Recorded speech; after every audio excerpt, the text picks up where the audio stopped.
Alright, here we are, the episode 22 beginning, the Call of the Netherdeep. I am the Dungeon Master. Let's do some introductions. Hello, hello. It is I, Hunter. Today we are back to playing Morgen Megen. I'm Aaron, and I'm back to playing Mox, the gunslinger fighter. Hey, it's Matt, and I'm the one speaking right now, and I'm back to playing Saeryn Conundrum.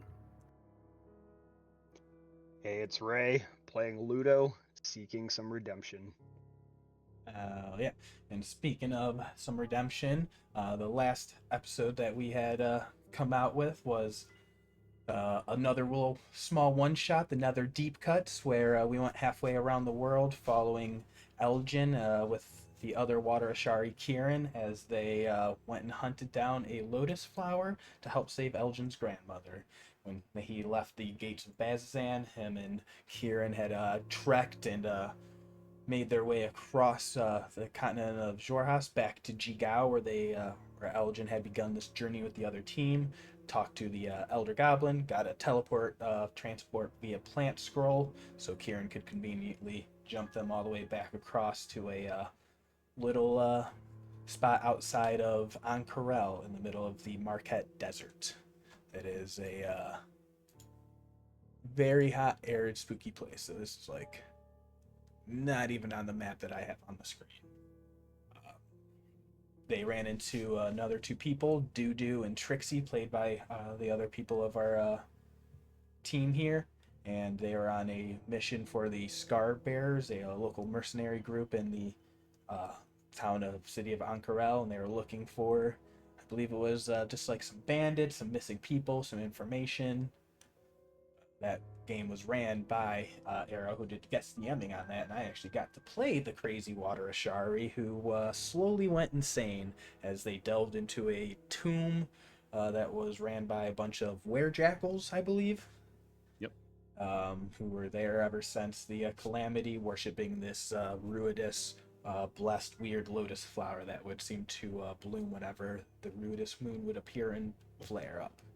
At the very end of that, as I said, Kieran went completely insane, overcome with rage and this like creeping ruidium corruption. Ooh, I say that 5 times fast. And at the very end had made a final twist of the knife DM plot where he said it seemed there was only enough flour to make one dose that could save either Elgin, who had started to have that corruption spread through him as well as he traveled across the lands, or Aljin could try and save it and save his grandmother. That session left off, and we cut back to the team in the Betrayer's Rise. Last session, when we were all together, they had made their way through the treacherous Umbra gates, delved into the Betrayer's Rise, following paths of darkness that led them into a solo enclosed room with a bunch of plants and seemed to be tread very frequently. And then they got ambushed by two invisible Baroguras, and a battle ensued, letting Mock show off his weapon and kind of awaken it a little bit with some new, weird ability with silver bullets. After that, they kept going through, found another small alcove that, and the visions of the past they had saw the one team of the Calamity had experienced, but instead this time Mox went through the northwest wall, letting the wall consume him as he accepted his death and fate. Eventually, everyone followed him through into the Hallway of Silence, which, by the way, all of you still for another 20-something hours probably have advantage on your saving throws against being frightened, but you all have disadvantage on your death saving throws, as you all willingly accepted your deaths as you melted through that wall and followed. There you found a bladed hallway or a closeted door, a door that was locked on a little side room, so you all chose that route. Saeryn made attempts to check out for traps, open it up, revealing 3 flaming skulls. Before they could fireball the whole team, Saeryn counterspelled the first one. They slammed the door shut, locked it. After a turn undead for Morgen, let's rendered them completely useless for a whole minute as they made their way down the bladed hall that tried to drink their blood and unlock the door at the very end after they had filled enough of the vial of their own blood. Down the stairwell with no masks, and then they came across the wailing statue depicting Thrazidoon, which let's show everyone that scene again. Pretty fucking gnarly. And that with the wailing, as the party before, they all went a little mad, with Morgen able to resist the curse of Torog, which then removed the curse from, I believe it was Mox first. Then Saeryn was able to overcome it, leaving Ludo to make a few more attacks on his team unwillingly. Eventually, they all overcome the curse, shot out all of the little pustules on the hands that were growing, and unlocked the door to go further. They took another short, quick little cat nap, short rest in 10 minutes, with Alicia showing some craftiness and some knowledge of the past. And with that, I think they all decided to make their way down the passage, that burst of heat, as they open up and decides to egress. Did you guys... Can't remember if there was any other plans or preparations, or y'all are just heading in whatever's next. I throw it back to y'all. I think Morgan is ready to roll on this. I don't think I have any preparation. Do we take a? It feels like we took a short rest at one point because I'm looking at my hit points. And they're pretty. It was a decent. short rest. Yeah. So we had a short rest at one point. Some hit dice were rolled. Okay, I couldn't. Mm-hmm. I thought we did. I just couldn't remember. I remember getting attacked by everybody, and hit points still look good. So. Excellent. I think Ludo's ready to go. That dark, hot passage. It's just like smells of almost like brimstone, a little bit of sulfur, that waves of heat pulsing out. It's carved into the stomach of the statue, but as you go further, there's like a passage ahead that slopes down that defies the dimensions of the statue that you are walking into. You could like walk around it and see no further passage that you see in front of your very eyes when you walk around to the front of the statue again. You all make your way deep in. It is more of like if someone were to bore a hole right through the middle of a volcano and were aiming straight for its heart. With every step, it gets hotter and hotter. Eventually, let me make sure you are all in the right spot. Sure. Yes, you did all of that. Mm-hmm. Move you all over.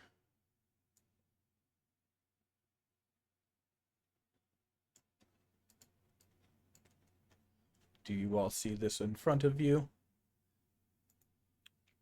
Yes. Yes. It is a fiery chasm. Actually, I have to get Morgen off of the lava there. It's a small, narrow rock ledge that opens up on your left. It begins with like almost like case and hard over, but you still see it like slowly molting and moving, and the bits in the between the cracks you can feel the heat and see the movement of magma below the surface of this river of lava. The path continues along, narrow, like 5 to maybe 7 feet wide on the right side. It continues through, and just at the very, very edge of your visions, you all might see something there. Everyone go ahead, give me a perception check.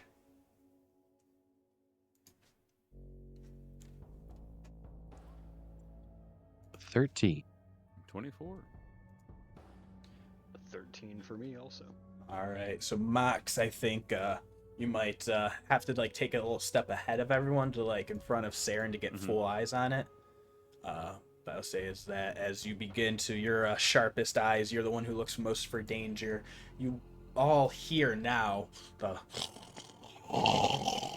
loud, almost snoring sound in Mox. You see at the very edge a folded wing, demonic, fiendish figure. Might appear to, be some big, large, red horned demon It's curled up just like on like a side of the ledge, and you just hear the snores coming next. Anyone who wants, you can make a nature check. I guess we'll try it. I also allow real life guesses. A large horned demon. Oh yeah, that is a real thing, huh? Yeah, horned demons are real things. Yeah. Well, in D&D, yes. Yeah, I'll say Max, with your nature and your eyes, and Ludo, you would know because they're very All right. yeah, religious. This appears to almost be a sleeping Baylor. Oh. Which, Yeah, didn't we see those in the vision? that all now harkens back to the very To the end of vision. that one Okay. vision you all experienced. That was like one of those final grand demons that showed up in that final burst of energy that had unleashed as Elixion down in the pit of that final chamber, that crystal crater forming around between his energy and that broken staff of power, and he lets out a final burst of divine energy. You do remember seeing a Baylor there, and that makes you think like, oh no. And then once again you all hear it. Yeah. Arm will go out, like the full military arm up, like hold position, and he like looks back at whoever's closest, like, looks like there's some large demon move at Baylor. That was not the voice, but I'll get there. Yeah, it's gonna be a minute, especially trying to whisper. Yeah. And I will say, I I'll think it's asleep. I think we might want to. So Ludo notices the stone, the red stone hanging out here, and he kind of has like a flashback of the blacksmith. Life is pain. Talking yes. about red horinculum. Perfect. Yeah, no roll or anything required. You do remember he mentioning like close to like a fire elemental plane that used to be a spot where that ore would be harvested. Saeryn, I think your perception in the nature check, you weren't really sure because your eyes, you were drawn to that red as well. And that one reminds you of the one that is in your pocket that you got from the Hythenos estate. It has almost like that same carve, but more rougher, not like chiseled out exactly.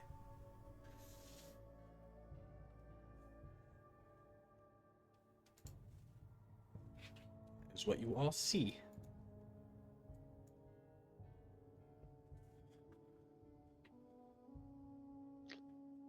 Shall we sneak past, or? Probably. Voice was just like, so we're just gonna tiptoe.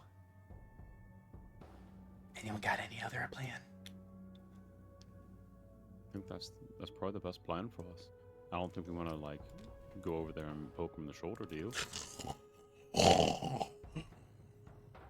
Another big snore kind of shakes the cavern and the floor a little bit. You feel a little bubble of magma heat popping out around. I think at this point, Morgan is going to cast Enhance Ability upon herself. We are going to take the Cat's Grace for dexterity advantage. Amazing. That might be one of the best uses for that spell ever. Keep in mind, she has disadvantage because of her armor So for that's gonna stealth. natural. So, yeah, It's gonna yeah, we're balance gonna out. just exactly. Amazing. Anyone else with anything? So if not, we'll just have everyone roll some stealth checks. I want to just put this on just to make it look cooler. The floor, you see it just molting and bubbling, and that's a little too big. As you all make your way through, but yeah, I'll have everyone do stealth checks as you make your way through this area. Does anyone have any other plans? Mox will have his weapon drawn, looking right at the thing. I didn't realize I still had it set to roll for disadvantage. If we're taking the first ones, we're going with 9. 9, 14, 7. Let's go round this thing out there, Ludo. I'm disadvantaged also. Just Is gonna our roll. companion rolling also? Alicia will make a roll as well. Oh, 21. 6. You said you're disadvantaged with your armor as well. Yep. Yeah, she's not very sneaky herself. All right. So what first happens is, in this order. So who's what is the marching order for this? Who's leading and who is in what? Mox would be up front because he was the one who spotted it, so he'd be up front, weapon drawn because. Yeah, then we'll kind of He's follow in that order. Jaquine will be over here. So it'll be Mox, you're going first, and you're kind of sneaking along. You feel pretty good about that. Saeryn, in your head, you hear all of a sudden, "Whoa, hey, boss! Isn't that some more of that red that I got sitting in me?" As your bag of scolding talks to you. About him this Oh afternoon. no. The bag of scolding. No. And I think Saeryn actually lets that out loud, like that unaudible gasp of "no." No. And I try to shush it, and then I'm shushing it too loudly, like, shut up, shut up, Yeah. shut up. And that causes the like a quick little as the baler kind of shifts real fast. That moment, surprisingly, Jaquine, as he is flying, is he out right now, Morgan? I think I have not dismissed him yet, so I believe so. All right. So, yeah, I think he just kind of like lands on your shoulder and just like, "Oh my god, what the fuck is that? So scary." It doesn't feel like that's too audible. Ludo, as you're stepping, there's like a small stone that tumbles over the side of the river, and bloop, and there's like a little spit of fire that bursts up. But what really gives it away, what really is the thing that triggers it, you all hear a small casting of an incantation under breath, and then a mage hand reaches out across the river towards that red crystal, and it breaks off of a chunk of it as you see Aloysia cast mage hand, and she's just like, "Oh, that looks like some really valuable minerals," and it just, and that is what wakes the sleeping Baylor. That's what's going to get us killed. We're all going to straight just roll initiative. No checks required. This thing is prone. It is in a like slightly waking up state. So I'm gonna roll pop the turn order up, clear it out real fast. All right. Now have everyone roll the initiatives.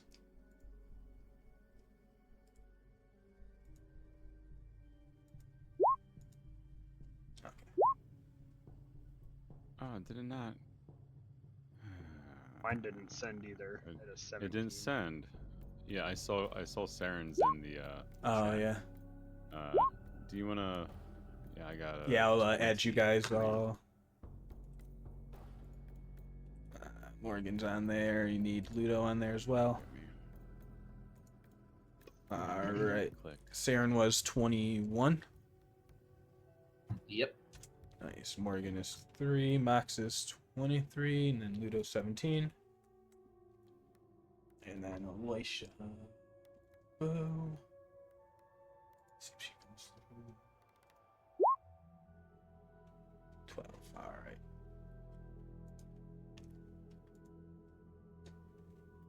So this is effectively going to be you guys all pretty much get to act first here in this moment. I think Morgan might just be the only one slightly behind on the drop here, but yeah. Max, what do you do? Yeah. He reloads roll 20. Give me 1 second. Everything went black Yes. screen. It's gonna be one of those fun. Yeah, nice I would say examples. if anything, yeah, it's hopefully not that bad. Let me see. There it is. Okay. Well, that's a much bigger map than I expected it to be. Sorry. I think brought me this back map to- has been really taxing everything. Oh, thank you for snapping me back. Mox is going to so that's a down drop to the lava. Yeah, it's Like, like it drops a down. few foot down to the lava. Yeah. Okay. Nothing to hide behind, which is awful. So 5, 10, 15. Well, that's weird. I can get to here, hoping I'm back far enough against that wall, but still see it. Yeah, and we can do diagonal movement just because you know it's gonna be it's not nickel and mass diming. angle. Yeah, Yes. like otherwise everyone's gonna be moving at half speed the entire time, so that's not fun. So yeah, just do straight lines, diagonals. I think that's all I really wanted to go because I didn't want to go much further. I was here. 15. It was only 5 extra feet. 30 foot. Terrible. That would be. No, he can get to me there. How far is he away from me? 40, 50. He can still get to me. But I like this positioning. Gonna just pull up and look at the mage hand snapping the rock off. It's like, that's what's going to fucking get us, is right there, is that rock in that mage hand. You had to get after it, didn't you? And then he's going to take 2 shots at the Balderog. A 22 to hit on the first shot. Yeah. And I'll shoot the second shot. I'll just roll them both now. A 20 to hit. Yep. Okay, cool. I don't think I'm going to use any of my fun stuff yet. Because is he down on the ground, or is He was like just- prone. Yeah. So technically on my shots at disadvantage. Yes then. Okay, so the first shot's So that'll be 20. 20. Yes. Yeah. Good reminder. I'll roll at disadvantage in this next one, just so it rolls for me. A 20 again to hit. All right. Yeah. Both hit. Both hit. Okay, cool. So 11 piercing damage in the first hit and 10 piercing damage in the second hit. And then I will probably move 15 feet to get there. So I was here. I'll probably just dip back. No, I like it. I like there. I like being against that wall and just sort of like Yeah, pull myself as far back against that wall as I can. So I mean, yeah, go ahead and make a yeah, if that's It's just thing. Yeah, I mean, because flavor at this basically, I will say there's gonna be no checks required. Like everyone here knows, there's no fighting, staying ground. Like you have to get past this thing as fast as possible. Basically, just have any chance of surviving ever. Basically, like there's no chip shots and like find a defensive position. It's you see one end of the cavern at the other end off in the darkness and hope there's salvation that way basically, or you go back the way you came. Yeah. Well, at this point, he's just trying to get the thing to look at him, and hopefully his friends can maybe get across, or his accompaniment can get across. Perfect. And maybe hold the line at this point. So that's what he's just making a line for them to hold Awesome. to. Hell yeah.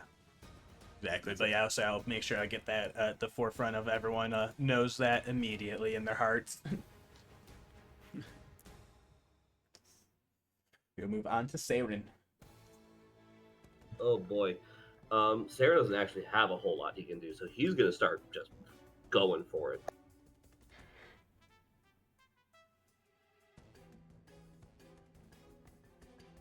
That's my full movement speed. Mm-hmm. Yeah, you maybe start to see at the other end of the cavern another like narrowing down. You see another few like red ores on the other side of that demon. Any actions? Bonus actions? I see a Baylor. I don't like it. I think he's gonna just keep dashing. All right.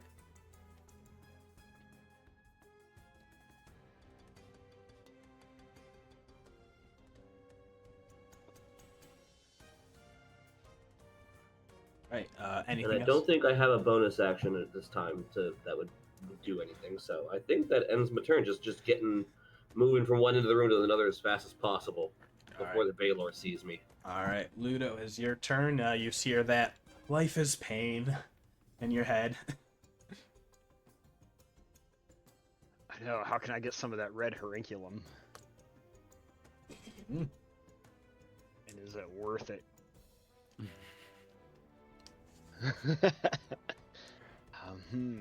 Yeah, so here to help make things a little easier. So there's one of those little things. Here, I'm gonna move this off. So one of these is like actually dangling like over here now. Like that's the one that Aloysia was pulling away. And then there's two more on that little note on the wall. Oh, you actually broke it off the map. That's sweet. I just realized it's an asset. That's awesome. Sorry. Oh yeah. Yeah, there's a little mage hand there floating with it.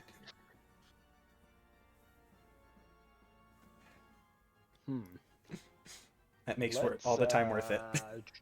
Yeah, yeah, right there.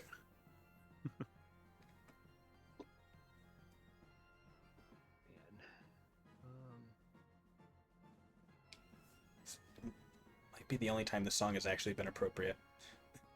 I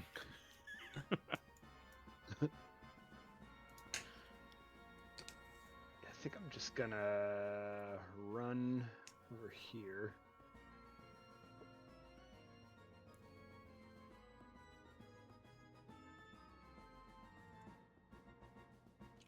Where was that? Like here. And use my action to use Radiant Soul. And so my eyes start glimmering and wings sprout from Ludo's back. Nice. Is that action or bonus? That's an action. Nice. All right. Nice. Gives you a fly speed.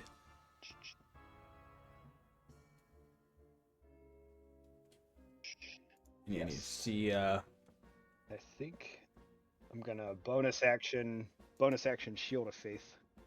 Awesome. Just boom, throw that up over yourself. It's that holy light's hovering around you. You have the radiant wings sprouted out on your side. That's awesome. So here's a fun thing.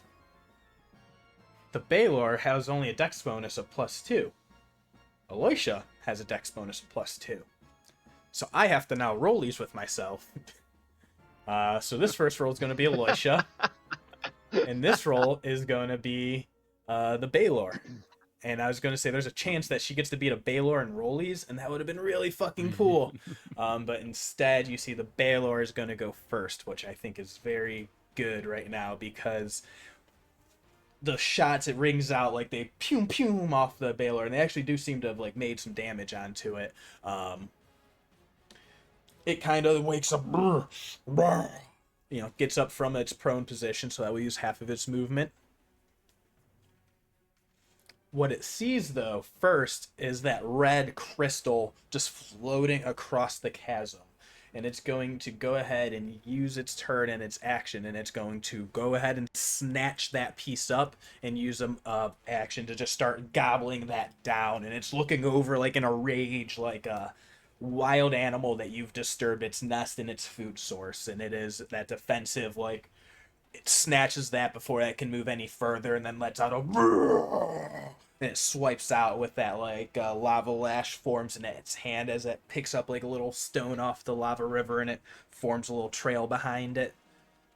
So that is that turn, and that rock disappears. Alright, cool lava, you were fun, but I have to get rid of you. Alright, so that is going to be that thing's turn. Right now. And you see Aloysia just go, damn it, I was hoping to keep some of that study. And she's going to run forward 30 feet, sees that she's like right there and like looking down at that Baylor, and she's like, oh shit. She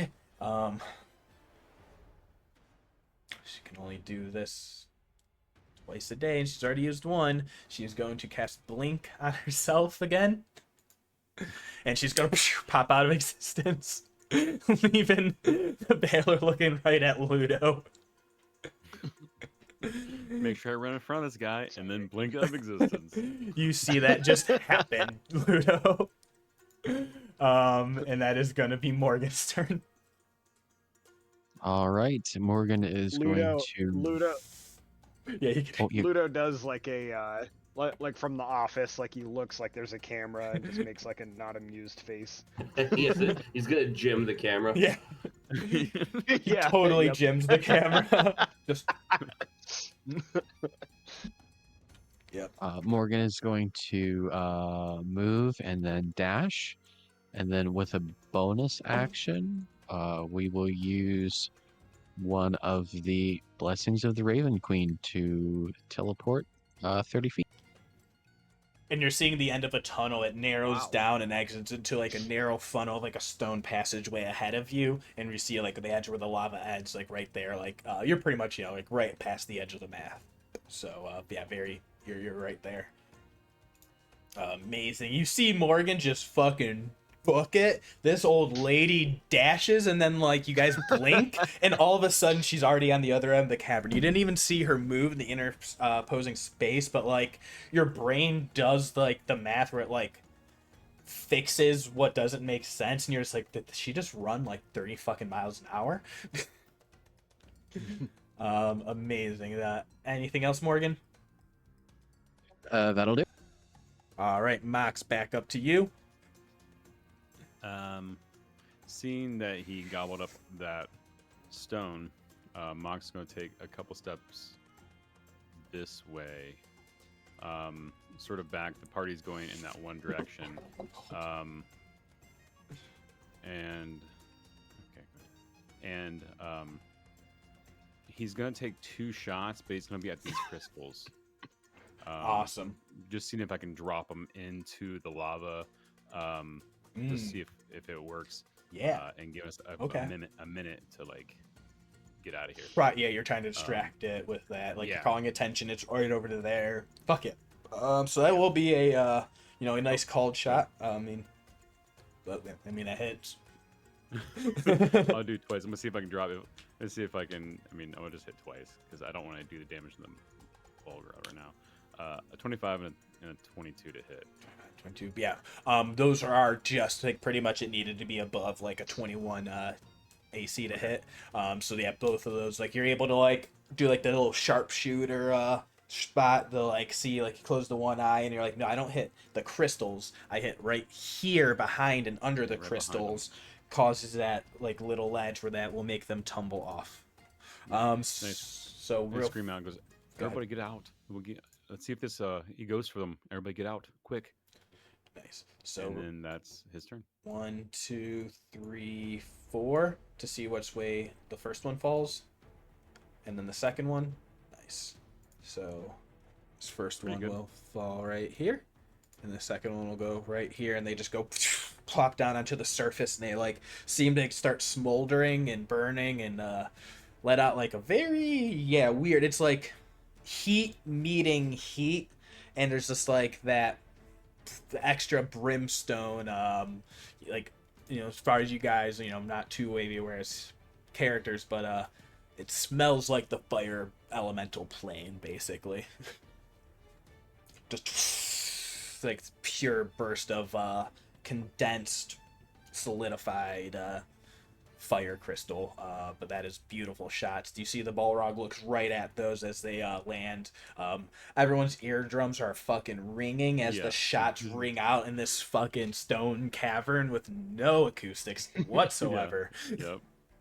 I was thinking that when I hit the first 2 shots. See, Mox's ears are like all the way back, like trying to cover his own ears with his Like, ears. he has to have like ear covering, like ear pad cotton swat like pad things that just come in the Whitestone Army. Yeah. Amazing. Yep, Yeah. That's it. All right, and then you're staying right there. Yes, sir. All right, Saeryn, back up to you. Not much changed. We're gonna keep moving. All right. Yeah, so you see the baler there. You see the 2 floating crystals. You see another node of like another few crystals hanging out on the other side of that pass where the baler is, and then the where the lava river funnels down and it begins to narrow into a solid stone path. Speaking of the wishy go.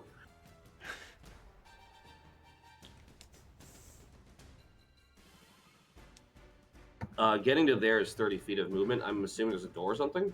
Yeah, it's not a door. It's just like kind of path continues and like goes around a bend like after the next like 5-10 feet and like it's like case, very out of here. Yeah, I'll get out of here using the remainder Alright. movement. Just basically remove my. Well, hold on a second.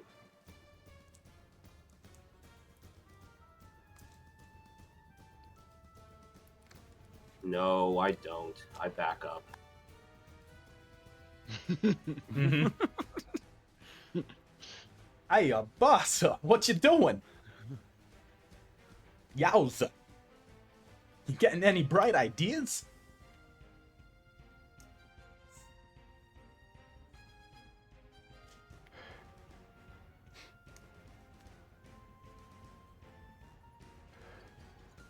Alright, you see. Actually, never mind. I stay at the point where I was. Uh-huh.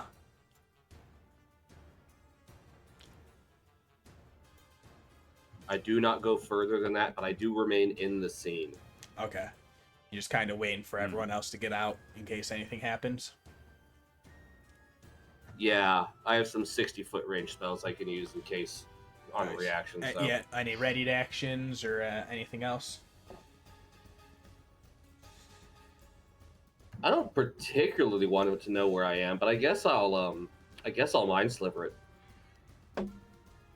Mind Slipper. Alright, is that an intelligence saving? Yes, it is. That is going to be at advantage. Yeah, of Intelligence course it is is. not its strong save, though. But okay, 19 will be its roll. Yeah, that's gonna beat me. Nothing happens. All right, he kind of shakes off and like looks around, is a little confused here in all of this. And you hear from your pocket or from the bag, just like, oh, I was really hoping you'd get some of that more of that crystal in me. Stuff tastes delicious. Yowza. There it is. There it is. That's really the only one I can do. You talking to my boy all wrong. Go grease lightning, go grease lightning. Go grease lightning, go grease lightning. All right, enough of that, Ludo. Please save us. All right. Can I tell if this Baylor is looking at the Horinculum that's dropped? You can make that a nature, or allow an animal handling, or a perception even. Your argument of whichever one you think you would like. I guess just straight perception. I'm trying to look at where it's looking. Yeah, you're just following its actual line of sight. So yeah, you see it as like wildly looking around. You see it was like kind of looking at the spots where Max had shot, and then you saw he stayed back, so it was looking at that way. With that last spell, it kind of spun around, and you see it's like taken in all of you as like threats, targets in the area. With the perception, it's pretty much more close to your side of things, though. At the very least, is where its currently eyes are. Okay. So, like, if it was How like tall? a cone, so this is a huge. So it is like, actually, this is very underselling its size. This would be at least like 15 feet tall. Wingspan probably almost close to 20 once it goes full height. And how high up are we? The ledge is probably like maybe up to 5 feet above the lava river, so it's like almost towering over you now. All right. And then the cavern itself is probably like 30-40 feet tall. At its highest point, like along where the walls are, probably like 20 or something.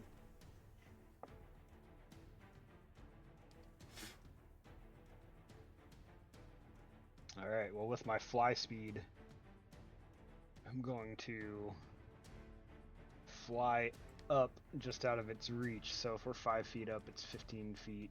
So I'm going to fly 15 feet up and start flying towards the Horinculum over here.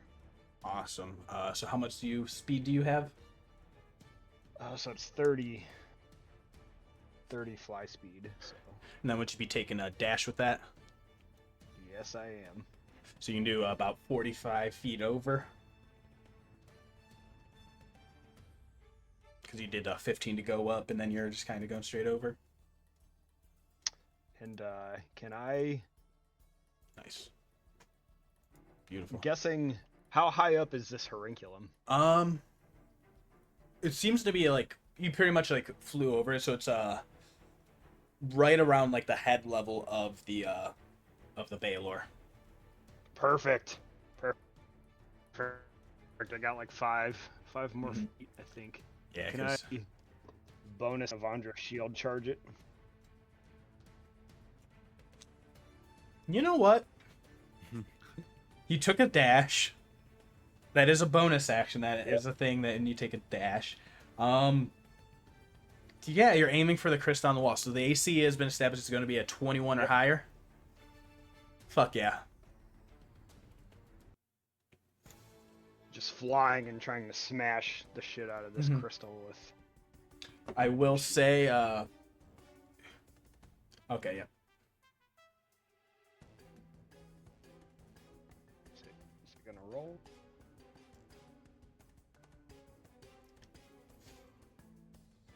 Oh, roll 20, D&D Beyond. Why are you so lame? Come on. But also, please sponsor me. I have ideas how you can make your stuff better. Not above taking your money and talking really well about both of you. It's the best So I got platform ever. +6 on that. Yeah, so you can just roll through. See, roll 20, we'll roll through your platform directly. T&D Beyond, it's gone downhill ever since Wizards of the Coast, am I right? No? Okay. Again, Wizards of the Coast. If you want, Come on. give me your money. I will say so many nice things. Chris Perkins, I will be your best friend. I think we'd get along, actually. So at 11. Yeah, so I did actually give you inspiration for saying Morgen Bolt. Oh you yeah, can use that. yeah, I if will you guys say, didn't catch that in the chat. I got it. Morgen Bolt. and I did say you get inspiration, so that is All right. valid. I stand by my word. It is canon. Yeah. If Yeah, you let's want to use the it for that, hell yeah. inspiration. What it's been so. You just roll long. again with advantage. Oh, okay. Or yeah, make a second roll to make it a roll with advantage. There we go. Yeah. 18 fuck plus yeah. 6, 24. 24. That will hit. You do scoop off that fucking bit of her red horiculum as it bursts off into your hand, and you can add that ore into your inventory now as you scoop it. Like, you come in and bash it up with like your shield and like an upper hand scoop with it, so it breaks off and then it like just tumbles down your shield into like your hand on the inside where you have it like clasped in. Yes. And it looks pretty fucking baller as a super, like, that is the most superhero move that you can fucking get right now.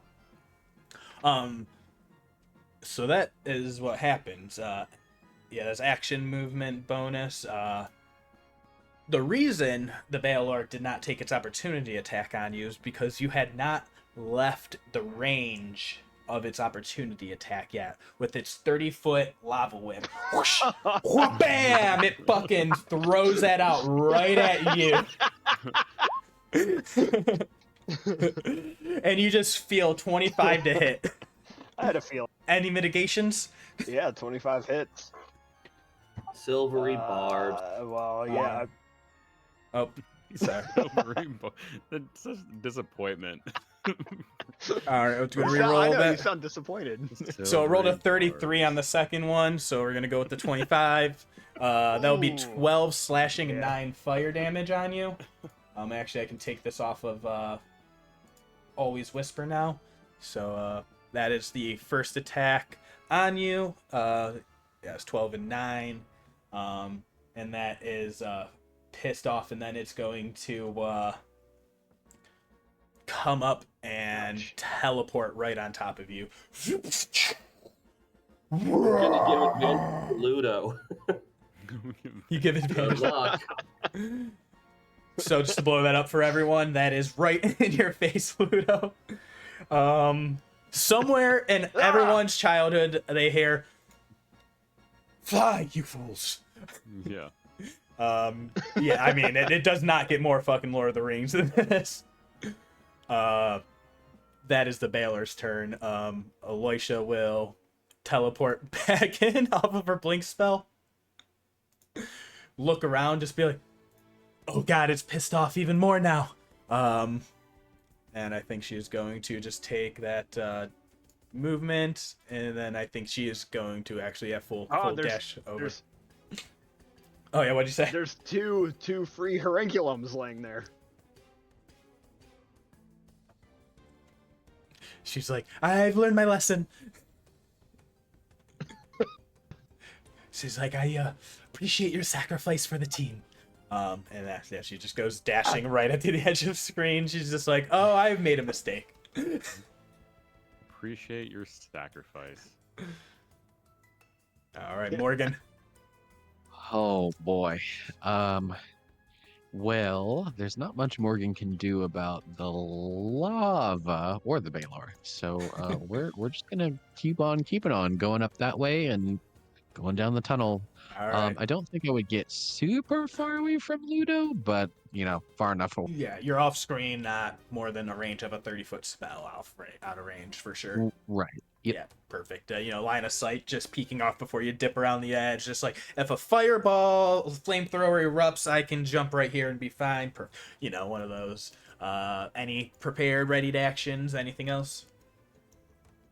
I don't think I'm going to prepare an action. Or, yeah, I don't have a valid target.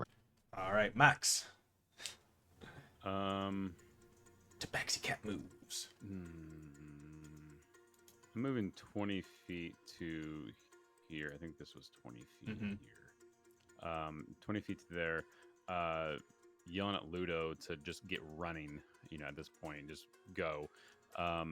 Ludo's going to take a shot at the Baylor. He is going to take a piercing shot at the Baylor, hoping to pierce through him and hit one of the Horenculum behind him and drop that in the lava, trying to get his attention away from Ludo. Okay. So, you're piercing. I gotta do something. That's I know it's there. So fucking cool. Because it's like 10 feet up and it angles right about to his head. So you're able to like aim right for like near where the stomach is, because it's turned around facing Ludo. So I take two. So I take one for the Baylor and one for the Horenculum. One shot, because I have to roll for the piercing shot. I roll 2 attacks. Yes. One for each creature is how that works. Or each item I'm trying to hit. Each target. Creature, but each target. Yep. We're letting those things. Turns out all Horenculum are living beings. What? No. Are living things. So you're killing them. So the first shot is on the Baylor, a 25 to hit. And then the second one is on the rock. Yeah, that will be the creature behind it. Oh, that misses. But takes his shot. At least hits the Baylor. Yeah. At least hits the Baylor with the first shot. I'm not going to do that again. I'm just going to hit the Baylor with a shot for my second. Drawing shot. its attention back. Trying to draw his attention back up. Where were you 29 a roll ago? I'm guessing the 25 and 29 both hit. Yes. The Baylor. So the first shot is an 8. Second shot is a 10. As he's sort of like yelling at him, as he's shooting and telling Ludo to run, I move 20 feet, and then I'm going to move, use my feline agility to then move, technically finishing my movement to 40, what's 30 feet, then finish my movement initially to 40, which would get me right about there. Yeah, you go up to 60 total movement used and all, yeah. Yep. And hopefully that's at least drawing enough attention away from Ludo. All right. Beautiful fucking turn. Saeryn.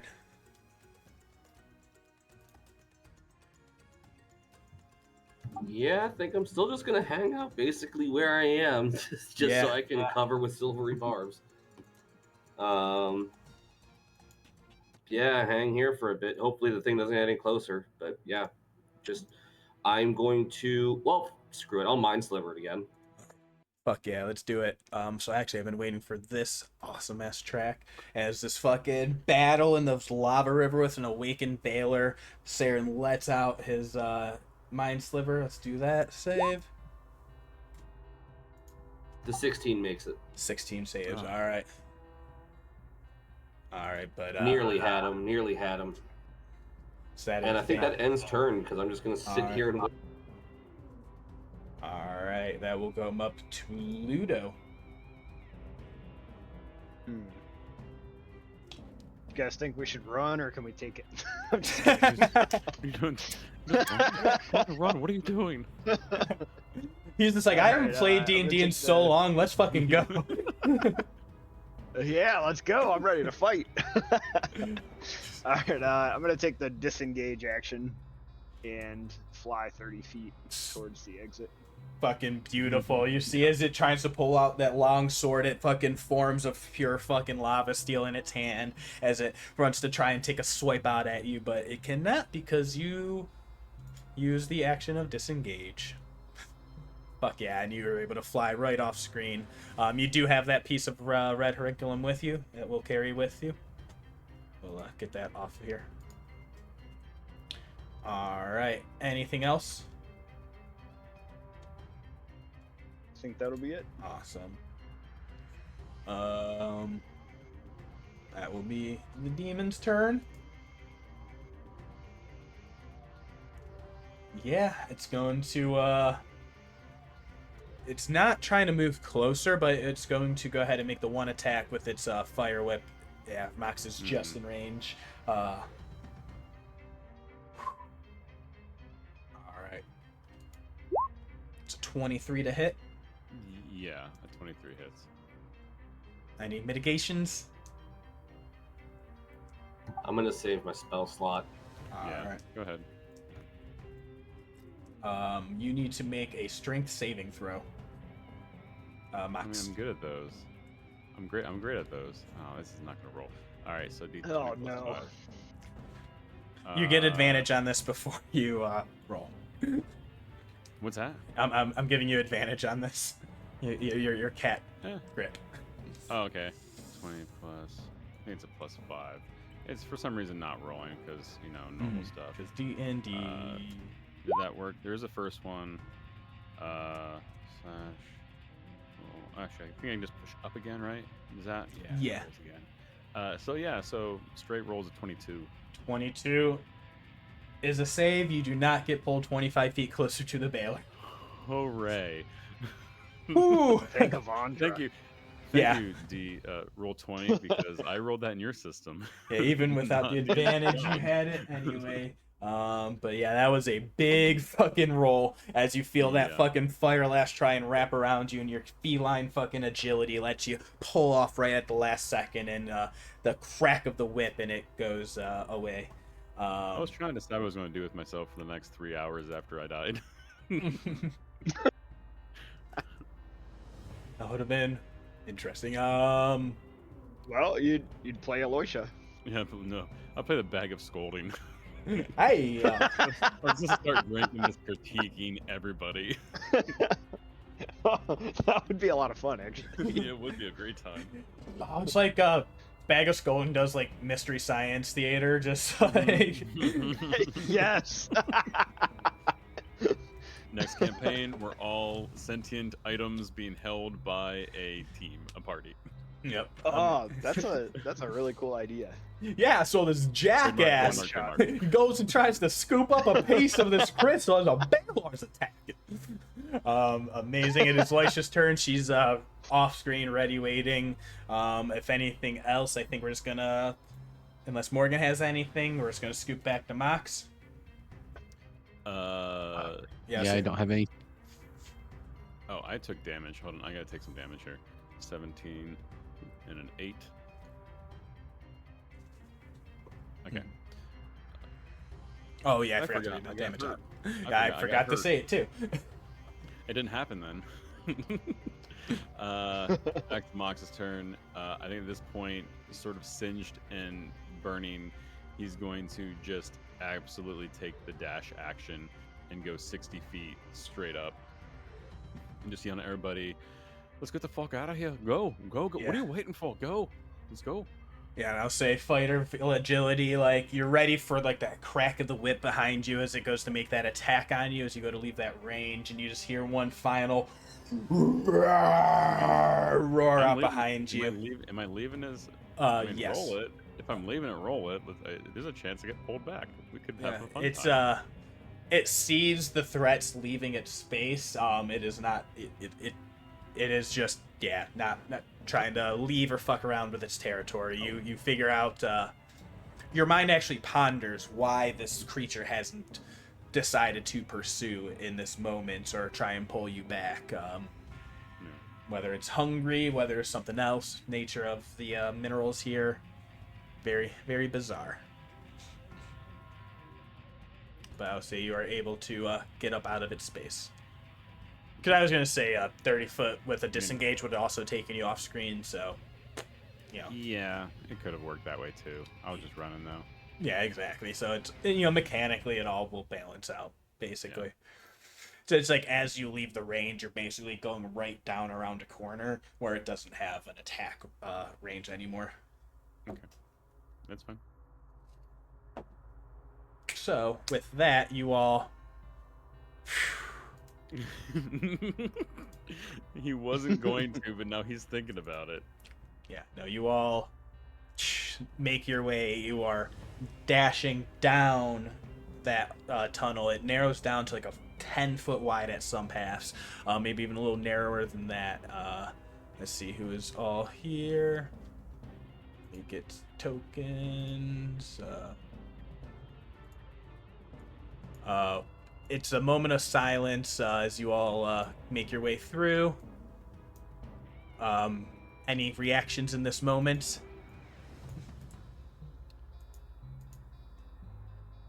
Mox will be against the wall, I think, around the corner with the gun out, just standing there listening to see if it follows. Like, just holding up the rear.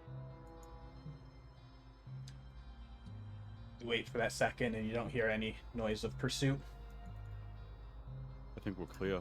I don't know what. He looks at Ludo and goes, "What was that about? Why did you go after that crystal? That was right next to his head." Ludo kind of does like a little like landing move and retracts his wings, and his eyes go back to normal, and he just like pulls out the chunk of crystal. He's checking it out. And, yeah, when I was talking to the blacksmith, he mentioned that they have a hard time getting this material, and if I could get some for him, he would help me upgrade some of my armor. You better be the best fucking blacksmith in the city. Ask for more than that. You know Joral's work from being Exandria. He's pretty good. You know his catchphrase. Yeah. You see Elisha speaks up and she says, "Let me take a look at that." Hey, back off. You had a chance to grab your own.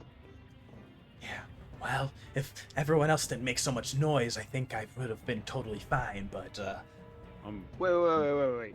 You were the one who woke the beast up by snapping off the horinculum with your mage hand. Let's call that all a team effort, and she, looks at everyone with all the heavy armor. And me with talking to my bag that no one can hear. Yeah, she gives you like a little bit of a leer. She's like, "What was? Didn't matter. She just I just want to take a look at that real fast. Do you let her inspect it at all?" I think I would let her look at it, but he would hold on to it. Mm-hmm. All right, Look we'll with try and your eyes, also, not like, stash your it away. hands. There's also like 4 people's eyes on her at all at this Yeah. point. Yeah, but Ludo's seen her blink out of existence. That's true. Yeah, so she takes a look at that and she says, and actually you see she goes and reaches through real quick and pulls out from her bag and digs through and pulls through like a bag of, what, her hand goes in way further than like the actual dimensions of the bag. She closes her eyes for a second and she all looks at you and she says, "Now, no funny business, okay? or I'll bring this whole chasm down on top of us if you all try and make any funny moves. And then she slowly begins to pull her hand out of the bag, and in her hand she has another red crystal ore. That Saeryn, that immediately draws your attention. Now that you see the two out in the open, you see there is a very stark difference. The one that she has in her hand is more like there's like veins of dark red that are running in through it, and it's in more like jagged, serrated edges. Whereas the red Horinculum, when you had it, or now that's in Ludo's hand, it gives off like a little bit of radiant heat. And very reminiscent of the fire elemental plane. The one that she pulls out reminds you of that detect magic pulse that you had a while ago. And then you just hear that little chuckle in the back of your head, just like, ooh, now this is getting interesting.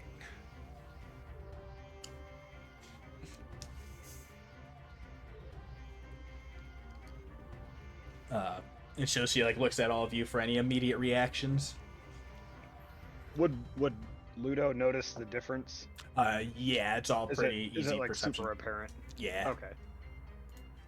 It looks similar but different. Mm-hmm. Why does yours look like that? And where did you get that? Well, this is ruidium. What you have there is, I thought the old fool had found a different vein of ruidium here in Bazzoxan. That's why I had come myself. But what did you call it? You said it was red Horinculum? Yes, red Horinculum.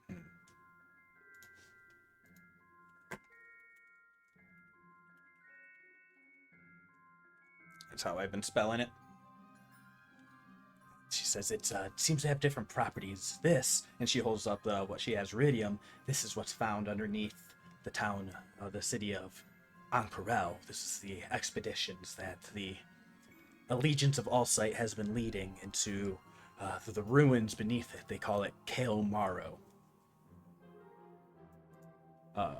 Which that doesn't sound to anyone. They think it's been like heard before. But that's what they're calling the ancient ruins that they found underneath Ankarel. And there was a place where some people of my group, the Consortium of Vermilion Dreams, that's where they pulled this ruidium from, and this has great power.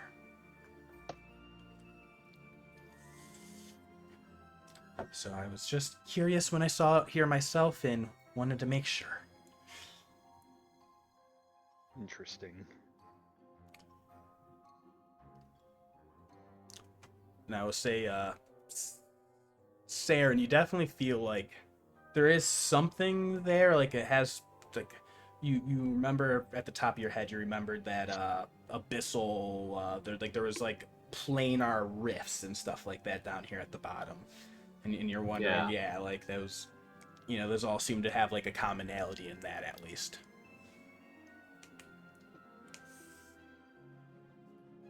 She says, well, shall we continue on? Do we need any touch-ups? I could, let's see, I might have a potion. I might actually have a potion. Let me look. I might not. Yeah, I do. If anyone could use a little bit of healing, I got hit pretty hard. How about you, Ludo? Yeah, I'm feeling pretty good. His armor. I got nailed. Mox's armor is still sizzling, like he's like trying to put the leather out. Yeah. No? Okay. I'm just gonna take the potion of healing. Yeah. Oh, okay, go ahead. Yeah. Is... Ludo's also taking a potion of healing. 2d4 + 2. Nope, that's not what I wanted here. I'll just roll, roll from here. 5. Game. Game. Sometimes you don't do great. Make sure I just delete this. 6. We're doing good. Doing good, Ray. 5 and 6. Well, I didn't do. Okay, that'll be fine for now. Yeah. I think we should just get moving before that thing back there decides we looked better than the crystals. It did seem particularly I attracted agree. to that. colleague, she'll be. I can't wait to rub it in her face that there was actually something here. She thought this was all a waste of time. Oh, like death and lava and demons trying to eat our faces. That's what you're gonna rub in her face? That you almost died numerous times. I mean, gotta live a little. So you all continue to move further in. As the passage begins to open up a little bit wider, it begins to almost defy reality, distorting all sense of direction as it begins to twist and turn, making its way through the earth to another place deep inside the Betrayer's Ride. Eventually, the passage ends on what we'll call the east side of a circular chamber as you begin to enter from that side. The walls are all covered with softly glowing amber-colored crystals that fill a crater at the room's center. At the bottom of this crater sits an altar made of the same crystal. You all now, in your mind, see a snap of...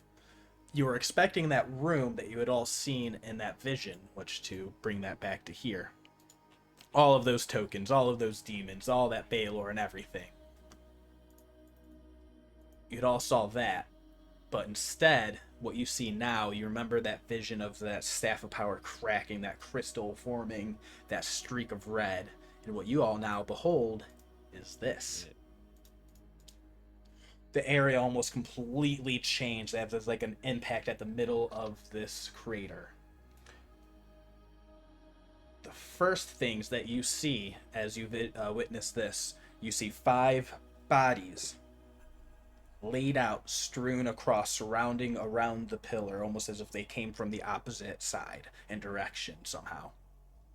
They are all unconscious. It is the party of the other team. You see Ayojabe, the blue-skinned half-orc, lying unconscious, sprawled out, lying on top of the altar, where her hand is like outstretched. She's like the one immediately next to it. She's like slumped over, like almost as if she was placed the jewel on top of it and then passed out, her hand dangling over off on the side. Next to her, you see Maggie, the giant ogre, also passed out, her armor dented, battered, bruised, covered in filth and ichor. You see like spots where various weapon attacks had seemed to pull through. Immediately next to her on the northern side is Dermot, his hand clutching that mace that you had last seen him wielding and had suspicions about, also passed out. Irvin Wastewalker, he is like crumpled, like half lying, like halfway up that crystal slope, because this goes down at that degree of like, 45-degree angle. You see it's very difficult to traverse. You see all of their skin is kind of like cut up as they seemingly took a tumble as they took their way in. And then eventually at the back of that pack is Galsiriad.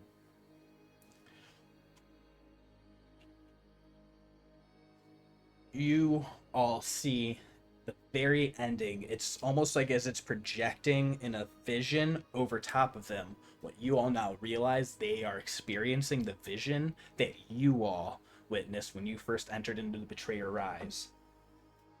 A spectral figure had blossomed forth, and he's like hovering over the amulet like a projection.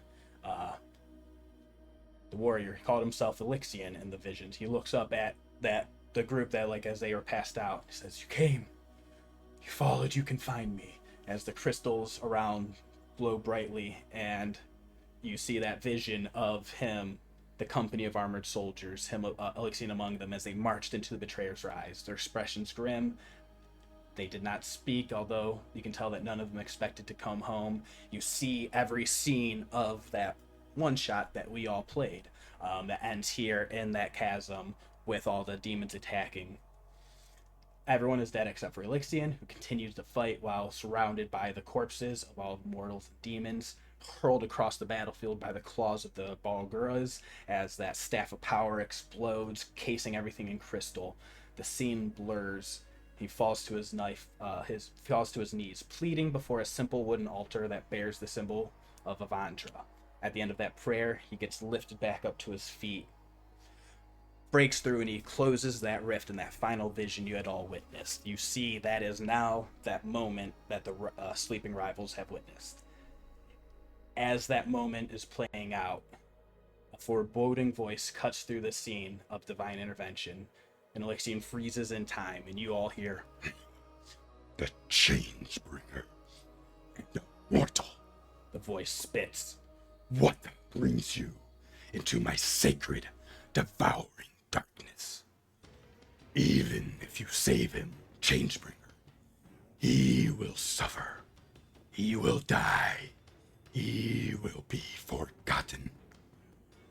All that he has worked to save will crumble and be devoured by worms. Why invite further suffering? Let go. Give in. All is futile in the end. So why? That voice trails off. As Alexian, he turns and he now beholds you all as you came into the edge of this crater vision. He falls to his knees in tears. The scenery shifts. The Forsaken Warrior is now underwater in this ruins amidst a sunken city. The Crawling King spoke true, he mutters. All is futile. All has been forgotten. And I am lost in darkness. Lost, lost, lost. And that voice, that lost, echoes out. And in the scene around everyone, we are going to do a quick jump once more. Real fast. Copy. Paste.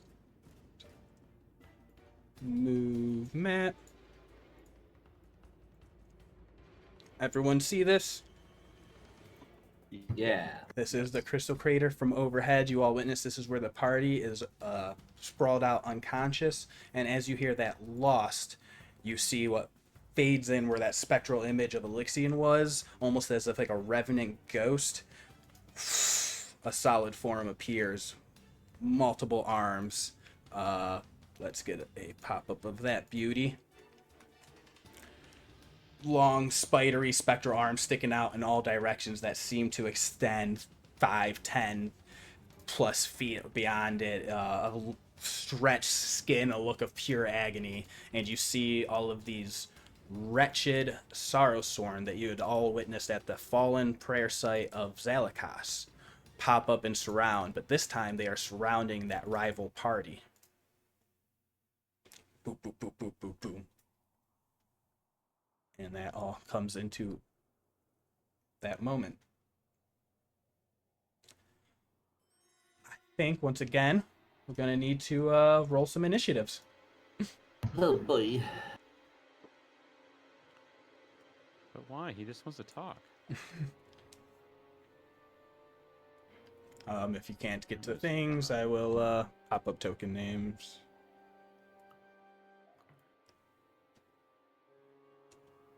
Yeah, let me know. Let me see if it wants to work. Yeah, I'll just do the things and let y'all fix it as needed. Ludo's didn't work. Mine didn't work either. Yeah. We'll just. Yeah, I got a 20. I got 10. Oh, at least we got a 20. Should have rolled and Oh, did I should have accidentally rolled delete not it? on D&D Beyond. Should have rolled a roll 20 because the rolls are better there. I mean, it's been really good tonight. Been real good tonight. Just saying, give me money, I'll support it. Arlo got 4. Yeah. Doing All right, super good, Ludo guys. was how much? 20. 20.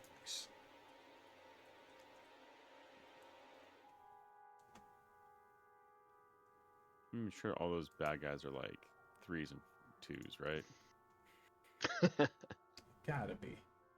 Let's find Yeah. out. My Happy. dex is only a +1, so I think you said earlier Aloysia had +2. Right. So Elisha will go first. Back into epic stuff. It's right all back to back. in this playlist. Aloysia starts off at the end of the turn as she says, "It's the plan, the jewel." And you all see sitting on that altar where they're all at. I don't have an asset for it, sadly, but there is the jewel of three prayers is sitting there. Free, unhanded. Io is passed out. Her hand is not on it at all. On the other side of that crater, there is a little bit of a red crystal that seems to be growing up in there as well. That seems to be more closer to what Aloysia had in her hand, not the red homunculum that was in the previous room. And for any other discerning eyes, there seems to be scattered amongst the crystals a wooden staff that appears to be snapped in half, lying on its side, buried in amongst the crystal. That's funny. For the episode that Ludo missed, that is a snapped in half. In this room, a staff of power had been snapped in half at the end of that episode from the level 15 one shot. You all see a broken stick here now. Who knows what that is? Loisha is kind of biding her time, and she says, "Well, you might need this," and she will cast up a mage armor, and she says, "So, are we grabbing the jewel or what?" And Ludo, will be your turn. I think we are, and Ludo's gonna run in towards this big thing. Fuck yeah. Leroy Jenkins! Ludo Jenkins! Is that his last name? Plot twist! Cannon. And take a swing. All right, start digging in. And you do see the Ooh, that worked. Hey, Ludo, similar. Good way. you have advantage on that Yes. from the silvery barbs from earlier. Hasn't been that long. Ooh. I don't think there's Again. a time limit. 13 is close, but still they- doesn't hurt. You see this Ludo. monstrosity as it's next to you. It kind of grabs up with one of those pincer arms and snacks your blade spear aside. You definitely remember the Sorrowsworn that you had encountered at the Zalakasa gravesite. The festering, lingering, lost emotions. And you definitely, this being in front of you is definitely one of those. That was your first Second attack. Yep. 18 will hit.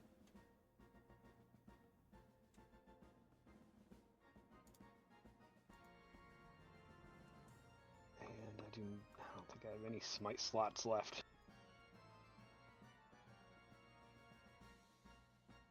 Well, this is going to be quite the battle then.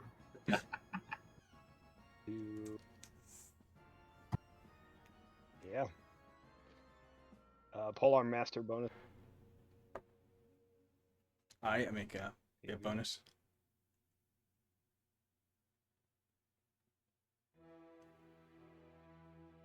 Yeah, it doesn't want to do the. Doesn't want to send anything but the regular attacks. Yeah, you need to use your D20.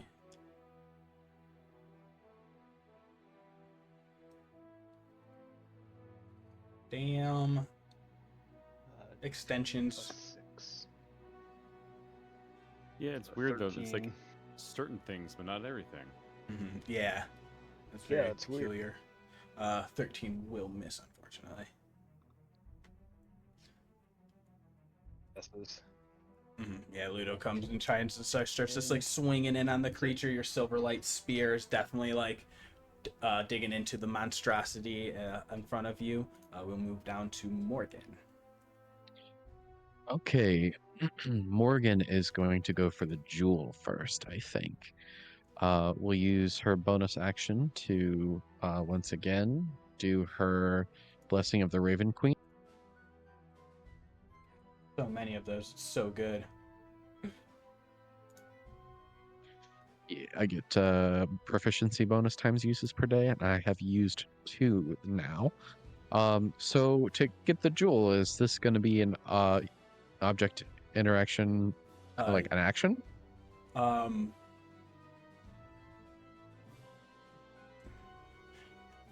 it's going to, yeah, it'll be an object interaction. Okay, perfect. So I will use the action to, claim that. Mm-hmm. So, you look in your inventory, you now have an item called the Jewel of Three Prayers. You are not attuned to it yet. But as you grab, actually make, in this moment in this prayer site, you instantly attune to this item, because the magic here, this vestige of divergence, as you grasp your hand around it with your Raven Queen energy, you feel the magic of Corellon, Sehanine, and Avandra that blessed this item, and it it in its dormant state. You feel a little bit of bonuses from it,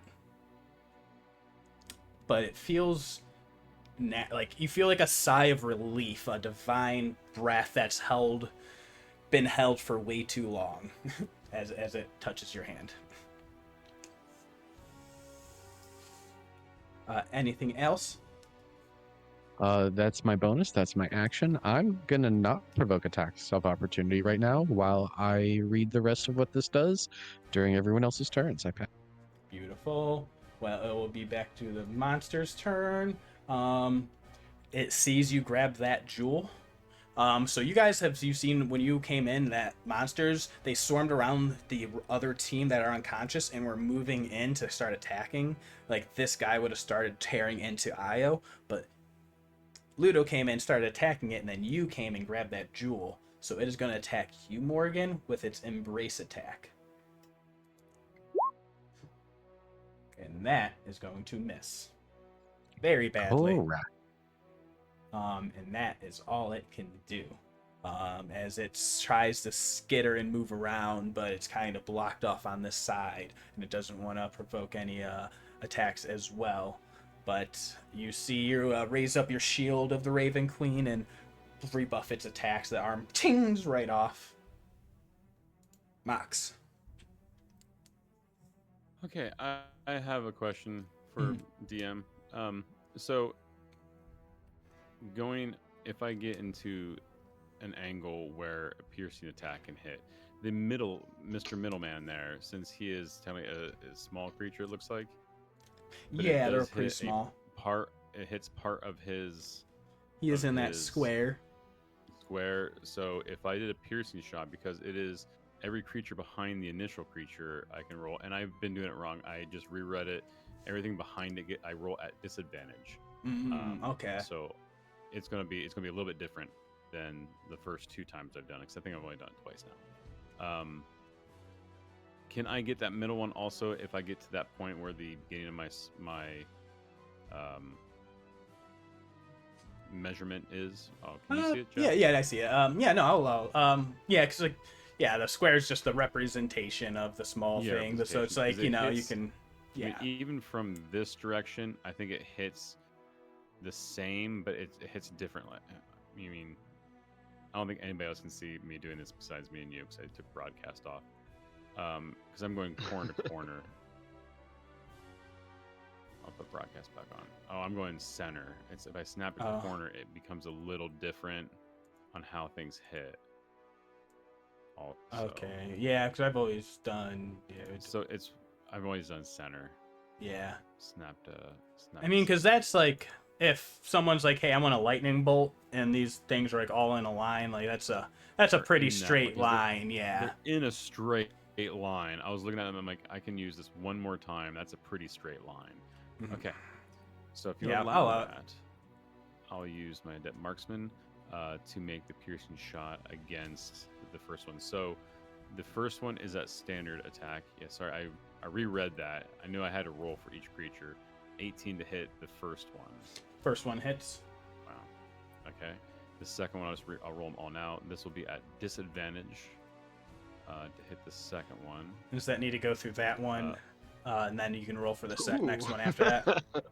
Yeah. We'll and then I definitely go roll for through the it. second one. The third one, just as long as it goes. It says each creature within a line within the 90 feet of my weapon. Let's see. Read it. The initial attack gets +1 to your misfire score, which makes it a 2. On a hit, the creature takes damage, and you make a attack roll with disadvantage against every creature in a direct line behind that target within range of your weapon. Mhm. So it'd be a third one also. That All right, was roll a again with 2 disadvantage. crit. Okay. It's funny how the disadvantage roll was better than the standard roll. Okay, there's the nat one. So anyway, I hit 2 out of the 3 at least. Mm-hmm. Does that still count as a misfire? No, it only. So that was the second part. The misfire, the initial attack gets initial one. Let's see. When you make it, Yeah, so if the ability It's the specifically initial says attack. claws of. yeah, the initial attack gets +1 to the misfire score. So the initial attack, the first attack does, and then it's going through it. Doesn't you don't do the attack on that because this is the initial attack. It's +1 to the misfire score. Yeah. So from what I can read, it's Yeah, the first one. I will because you don't shoot again. Go ahead. Yeah, I'll say because I personally have not really read through any of that gunslinger stuff. So if that, Yeah, that's 'cause I it's- will pretty much so- trust whatever gets said. Yeah, but that makes Yeah. sense to me. Because you're not firing again, it's just the shot, goes. Yeah, if it pierces ricochets through or it. not. See, Yeah, good, perfect. Yeah, so go ricochets or ahead, not, roll yeah. damage on all Let's those do it. real fast, and then we'll move on. So it's 18. So 3 piercing for the first one, or 13 for the first one, 8 for the second. All right. First one drops. You see the first bullet shreds through it. The second one is still standing, and then the third shot ricochets off wildly. Yeah, the And you second all one's still standing. ping, ping, ping, ping all Alright. around the crystal cavern. All right, cool. That was the first attack. Here's the second attack on the second one. The second one, I'm going to attack the second one now. I just got to knock these little guys down. I have that feeling that these things are oh, that's a misfire. Okay, so I'm going to use my other feat. So firearm specialist, I roll a d20. If I roll above a 1, a 6, my weapon does not misfire. I can use that once a day or once a short rest.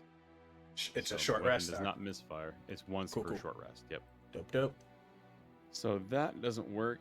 At that moment, I move 10 feet. I'm going to move to here, and I'm going to action surge against the big boss there, against the big boy, and make attack roll against him, and attack roll against him. And I misfire on the second roll. The Cool. first one on the Cool, big cool, cool, guy does hit, so you can roll damage on that. All right, so 13 piercing damage as you see he takes 2 shots. He rolls around the corner. Mox looks and aims twice. The second one, you see the weapon sort of like give a back shock, and he has to look at it and starts hitting it. And I'm going to have to roll for that later on. Mm-hmm. Yeah, misfires. But I that's will say you did get a misfire. grit and a charge back for killing the first one. Oh, yeah, I get a charge. All right, So and I get then 1 you grit all point. see Mox flailing his little pistol about. Your ears are all ringing. So with that, Yep. You get used to it. All right, and that's my turn.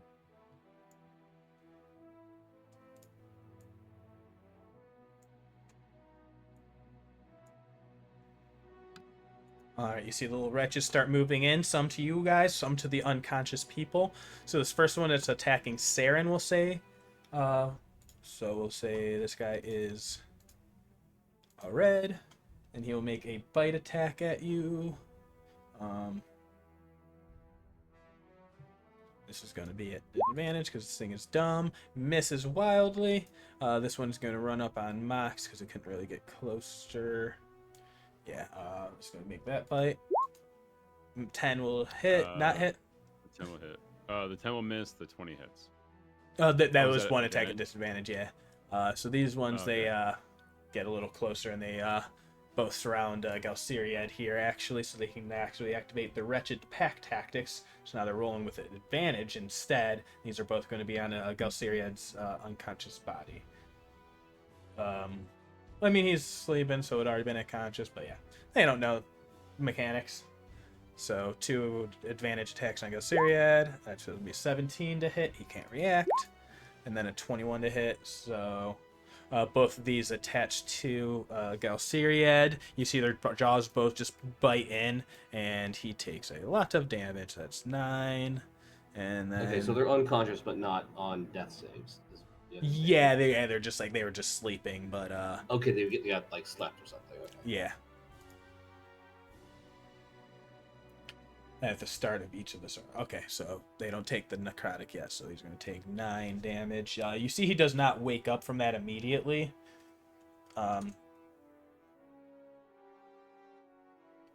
So yeah, you see it's going to take like a little bit more. It's going to take like a dedicated action to like shake them awake, basically. That is all of their turn, and then Saeryn at the bottom of the round. Every time.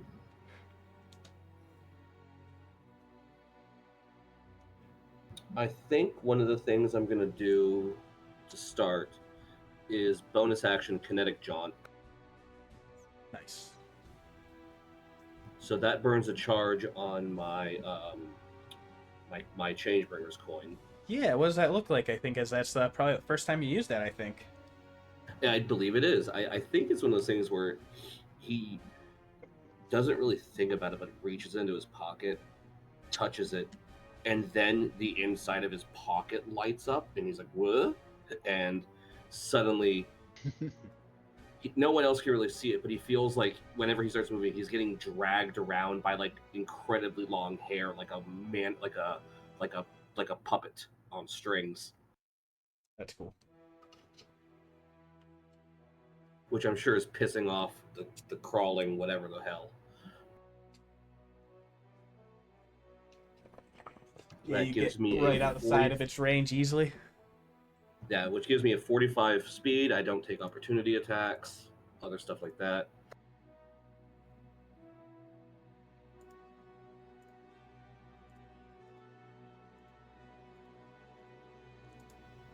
All right, 1 second. Let's see. Where do I want to go?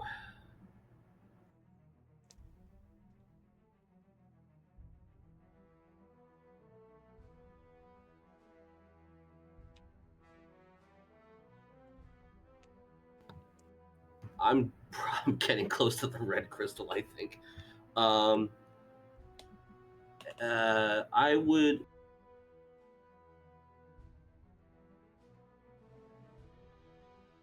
You know, that's going to really cheese me off. The grid isn't quite on the grid. It's yeah, I know. I tried so fucking hard. This is literally the best it could have ever gotten, and I'm so sad about it. It's okay. It's only gonna bother me. We'll just have to do a really Oh good no, job I of am this seething. encounter. I am seething. Trust me. I didn't even notice that. Thanks for pointing it out.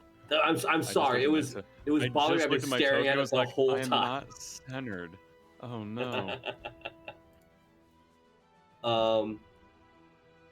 I think technically that counts as even though it was an item to charge, that does count as a spell, like a level of spell casting. Mm-hmm. So unfortunately, I can't use a different item to do more spell casting, but I am going to go ahead and launch a firebolt at the orange sorrow crawler. The one attached to Gelsiriad. Yeah. Do I have an impression of that? If that'll hurt him, or if I hit him? If you you think if your aim's good, like pretty much if you nap one, it'll probably hit him. But Well, now you said that. yeah, just gotta will it out. Everything's been rolling real smooth so far. Yeah, so what's no the worst? problems, Adam. What I said. What? Why? Why? You just had to not roll it. That's so fucking funny. That's so fucking funny. So what's actually going to happen here, though? Gelsiriad blasted to the face. He is taking 5 points of fire damage. You see that singe happen, but that will blast Gelsiriad awake. as you feel like you see that because that misses the thing completely, and he wakes up. He's like, "Oh, what happened? Oh no!" And then there's just like two fucking crawling, biting things on top of him, and he cries out. He's like, "Ah, no!" He is going to roll initiative, Watch out! They tried to light you on fire. and he is going to enter in the count. This is going. Deception, You can roll deception. Deception check. You make this with advantage. I mean, you guys were once a fling. I am actually pretty good at deception too. It's so fucking funny.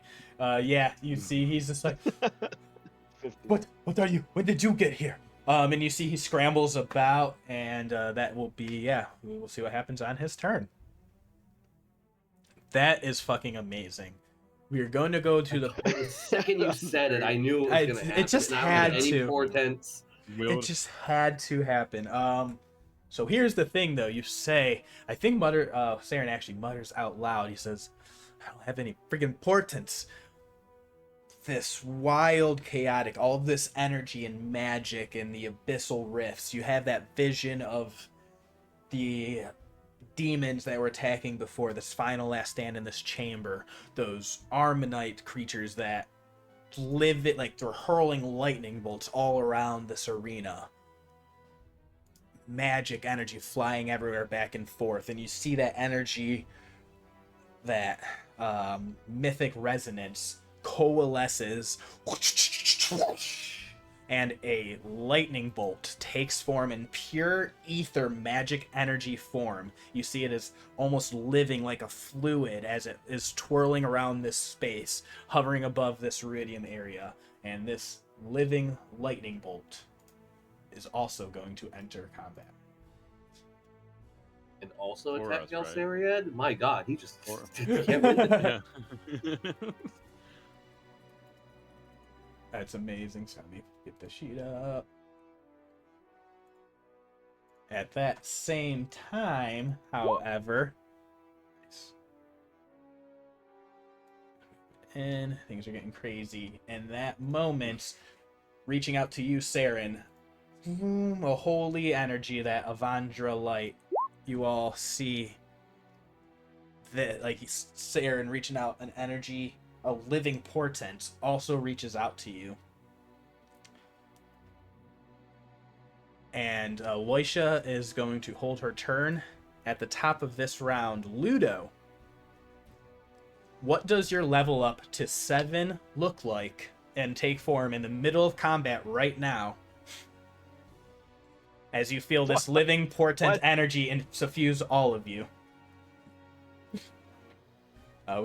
It's going to be max hit die rolled, so whatever your hit die plus your constitution will be added onto your maximum hit points. And you can go ahead and manage character level to 7. Throwing that at everyone right now. Everyone on your turn, this is going to happen. You can take a moment, Ludo, if you need to take your turn instead.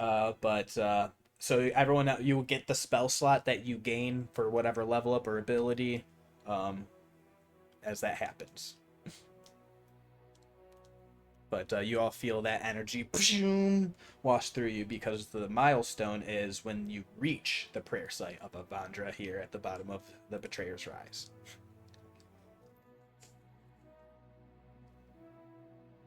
But Ludo, it will be your turn. You see Loisha starts looking around her bag, and she starts like fumbling for some stuff you see in her bag. She's pulling stuff out. Yeah, I'm just throwing it right at y'all. Yeah, you are. Yeah, if you wish to do regular turn instead and then worry about level up after also. Okay, yeah.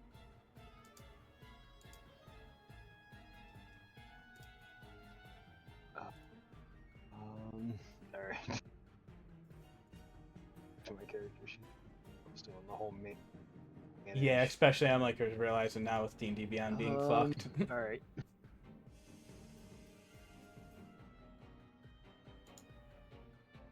And you said just go ahead and use the maximum on hit die. Yeah, everyone will get max hit die. So I think Paladin's a D8, I believe. Paladins are D10s, I believe. Okay. So Ludo.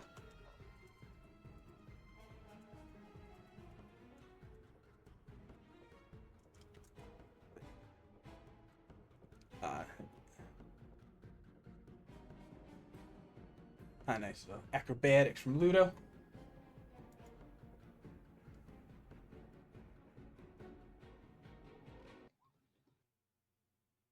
No. I cannot hear anybody. Sorry. No one's really I'm here. talking. Okay, cool. We're all quietly trying to figure Feverishly, out what to yeah, sorry. do. Yeah.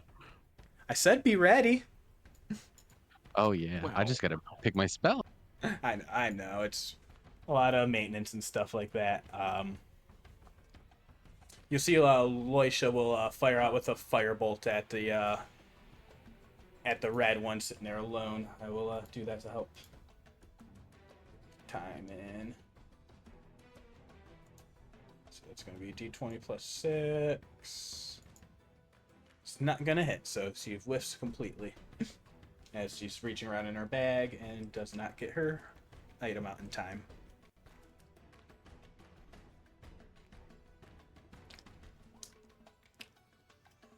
Oh, yeah, shit, yeah. Can't hear you, Ludo, if your mic. Was anyone else able to hear him? I cannot know. Okay, I he don't just see his left, so yeah. Yeah, he just typed saying his mic isn't working. So here, we'll move on to Morgen real fast, and then let him... All right. Also, Saeryn, you'll get a portent back. Dope. If I still can't hear him if he's trying to talk. In any case, my turn is going to be a fairly boring one. I'm going to ready an action, and we are going to just before Morgan sees Ludo attack this thing in front of her, she is going to use her channel divinity power. Hell yeah. All right, can you guys hear me? Yeah. I can hear you now. Yeah. Awesome, awesome. Yeah, I was saying I was gonna use one of my what you call it? I lost it now. One of my harness divine powers to gain a spell slot back, so I can take another swing at this guy. Oh yeah, perfect. Yeah, because you also would get the spell slot from the level up to 7 as well. But yeah, reclaim all that stuff, make those attacks, baby. A 16 to hit. Will just hit. All right, yeah, let's throw a smite on that. Fuck yeah, and you'll add an extra d8 because of it being the fiendish type here down in the bottom of the pit. So how many d8s is that? It's a second level smite, Yeah. so that'd be 3d8 and then one more d8, so 4d8. And then, let's say Morgan, hey, in the real world, we said this happened beforehand, so Morgan, you trigger your channel divinity. Alrighty. Ludo, please enjoy having him have vulnerability to this attack's damage. Ooh. Nice, yeah, it'll does that double the damage. Yeah, it is weak to the damage that you deal in, so that was 4d8. So that was 11 extra radiant and then 10 piercing. So that will be 42 damage dealt to this creature in one fell swoop. As you feel Nice. the Sorrowsworn lost, start to regret its decisions. Fuck yeah, that was bonus in action. Oh yeah, second attack. Yeah, second attack. That will hit.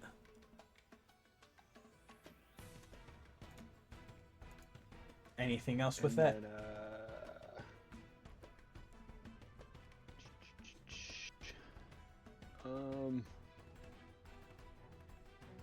no, I think we'll leave that.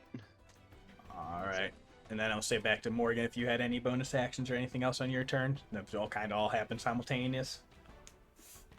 And you did say Galceriad is conscious now, right? Yes. Okay, so I will not go to his aid. I will probably stay where I'm at. All right.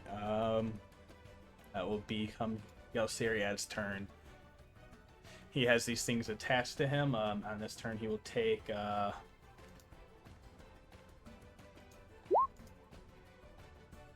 14 necrotic as he cries out in pain. And he's starting to look really rough. He's bleeding from the wounds, and he looks around. He's going to make a quick perception check.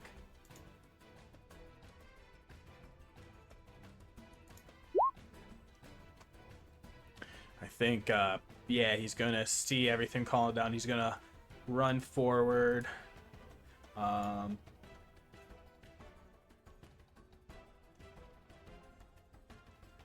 Yeah, he was going to leap over, and he's going to wake Io up with his action. He says, Io, wake up! And as he looks up, and he sees Morgen holding that amulet, the jewel of 3 prayers, and he says, Io, wake up! They've robbed us! They robbed us! And that will be his turn. Back to the Sorrowsworn. That is going to make an attack at Ludo, because that is the one attacking him. That is going to make a recharge attempt. Does not get that back. That is very lucky. So it's just going to swipe out with 2 arm spikes. 17 to hit Ludo. Misses. All right, and then we'll shoot out with another one. 21 to hit on this. 21 does hit. I don't think I still have the Shield of Faith up. Yeah, that would only been like a minute back in the bow. Yeah. Yeah. Yep. All right. So that'd be 16 piercing. And that is going to be its turn, staying there. Now this living lightning bolts, dashing around this area. Pure aether, living magic spell slot. It is trying to find a line of something. It might actually stay right here. A line of something. It's actually gonna go here. Yeah, this is the most people. Fuck yeah, it's gonna get a lot of people because that's a 10-foot wide line. So not Aljin, thankfully. We're gonna need this wretch. Dude, he's an Arcana. Aljin. Yeah. Oh yeah, Mox. No. We're gonna need Aloysia, Ludo, the Sorrowsworn, Morgen, Galceriad, Io, Maggie, Dermot to all make saving throws. Okay, quick question. Is this a spell? Yes. That's way too many of my allies. Counterspell. Awesome. So go ahead, make this. So this is a living 3rd level spell. I just want to see. I want you to roll using a spell attack. Roll right now. Using spell attack, you got it.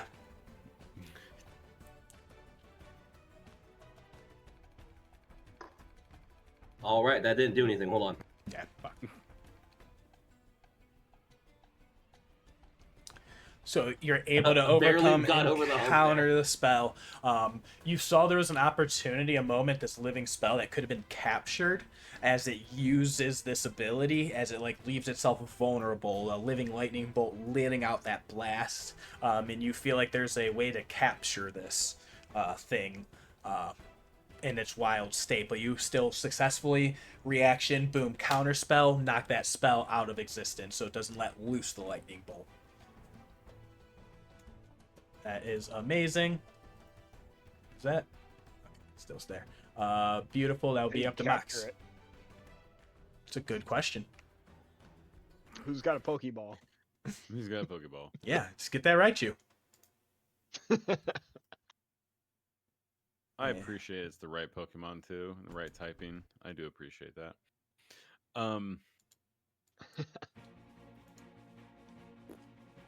I gotta fix my weapon or switch weapons. Those are the 2 options. It's the 2 options. There's a lot of bad guys. There's a guy in front of me. That sucks. Sorry, I'm thinking aloud for a second to figure out what I want to do. Y'all I hear had it the Mox whole time to muttering? Figure it out, but yeah, that's the figuring out what the plan is at this point. I'm gonna have to fix the weapon.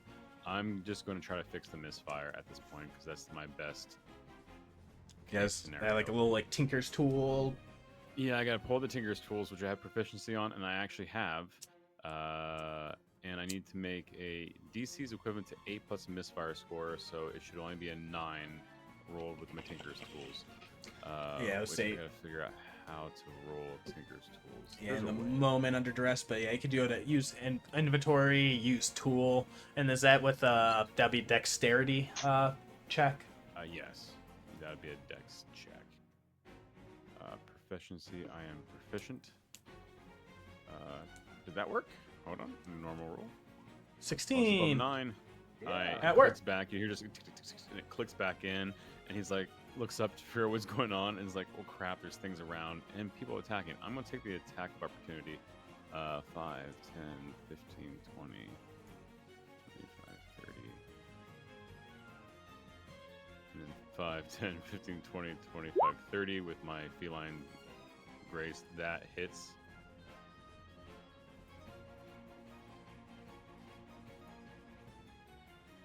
You roll initiative. She got woken up. Sorry. Okay, is blue? I moved out of the range of the blue person. Blue, he will it take going to attack. attack? Yeah. Sorry, I was like, in the middle of that. 19 hits on the initiative roll. Miss. Miss. And I'm just gonna settle in there where I can see the whole field, but be away from the large freaking lightning bolt that just zoomed past my face. Hmm. I'm like, nope, nope, going over here, and that's where I stay. All right. So that turn went over there. So it's gonna be these boys. These ones are still on like Elsiriad over here actually. So yeah, they're just gonna keep chewing on him, and on his turn they'll keep biting into him.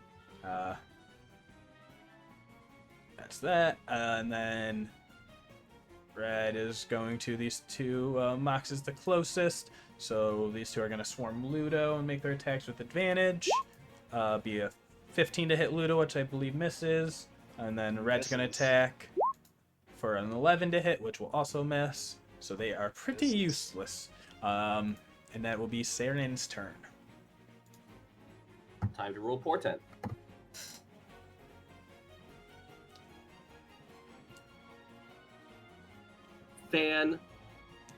Fantastic. It's an 8. No, that's actually exactly what I wanted. I'm not joking. Love that.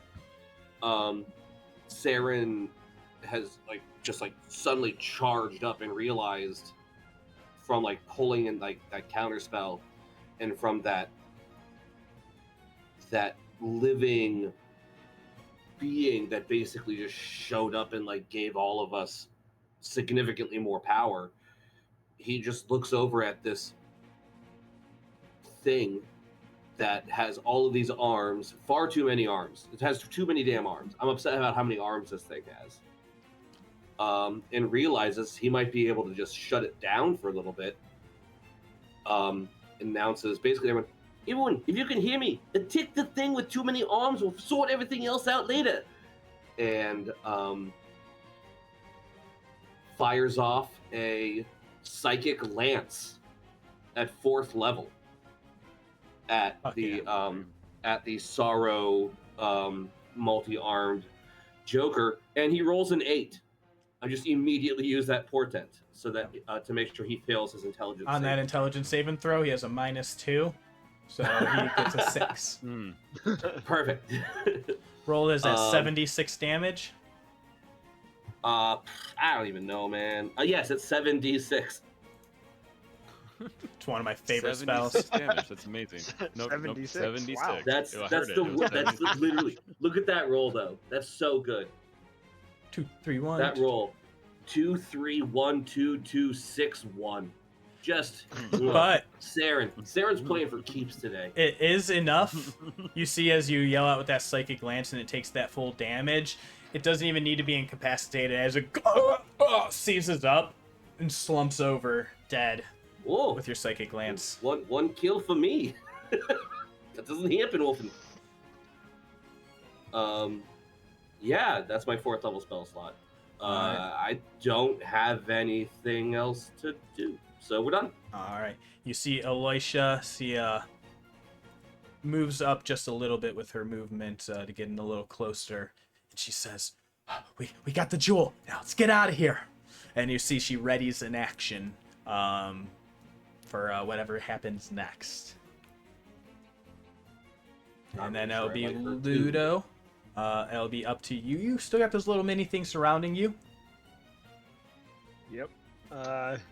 Yeah, first off, it's gonna say, nice job there, Saeryn, and start swinging at red here.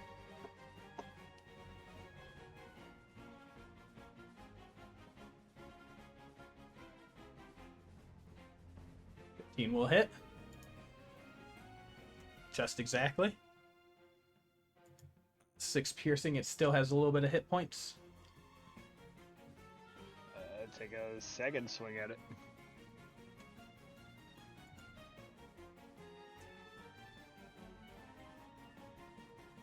Hits and dead. You just crush it with your Silverlight Spear, the silver going through it. And then bonus action swing at blue. All right.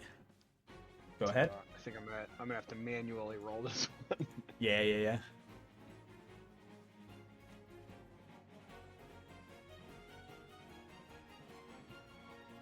Oh, 7. Oh no. Miss. Yeah, Was a that 1. one as you swing wildly, you're getting caught up. So what's going through Ludo's head right now? Oh, he's just kind of excited that the big guy got taken down. Hell yeah. And yeah, a little too excited. Swings down, murders red, and just kind of does like a wild swing over at blue. That makes sense. He's also, there's a lot of people in this room, so he's also trying to keep track of where his party is in this room right now. Yeah. And I think the thing what happens next, you're swinging around, you're trying to look at your party, and you hear from underneath on the other side of the mountain that you just fell. You hear Aojabe like, what? What happened? You said they stole it? And she looks up from prone and makes eye contact right with you, Morgen. And she says, aye, so that was your plan all along. Sneaking in right when we're taking a little incapacitated. It makes me mad. And she goes into a rage. She's going to spend half her movement and stands up. And she is going to attack you, Morgen. Everyone, you see Morgen and Ludo right next to her, and Max. So all of you see in Io's hands something different, a new weapon.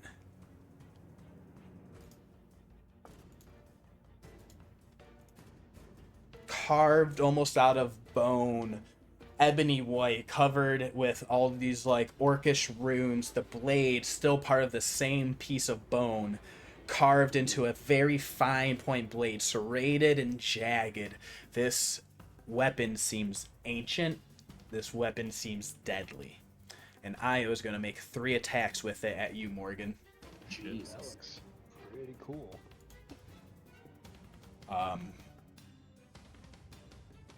Yeah, so that's going to be 3 raging harpoons. She's just in a rage. She is not reckless.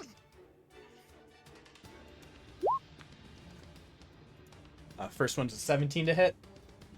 17 meets it. That'll be 13 piercing damage. She is going to activate her Hunter's Coat to put in a burst of D10 necrotic damage to this as well. Ludo's going to use his reaction, Aura of the Guardian, and take that damage instead, and he's resistant to necrotic. Fuck yeah, so you'll take 13 piercing and 5 necrotic. I was about to say, I'm pretty sure Morgen is also resistant to necrotic, but I think it's probably better if the paladin takes it. Fuck yeah, so that was her first attack, and she says... Wait, do I take the full thing of the piercing? Did Ludo, you took all the No, damage, Ludo. right? Yeah, I took it. Oh, all of it. Okay. All right, and she will take the other 2 attacks. 10 will miss, and then 15 will also miss. She's like raging out blindly, and then she calls out. She's like, "Jasilionis, get Dermot up!" And she uses her bonus action to reposition, and she orders 1 ally she can see within 30 feet. If they can hear, they can reposition without opportunity attacks. Awesome. So he uses his movement and gets there, and she stands up. She's glowering you in the eye. And she's like, "So what's all this about then?" And Morgen, your turn. Morgan will say, "If it weren't for us, you'd be dead by now. If you have a death wish, I will grant it for you." And I'm Make gonna an retaliate. intimidation check.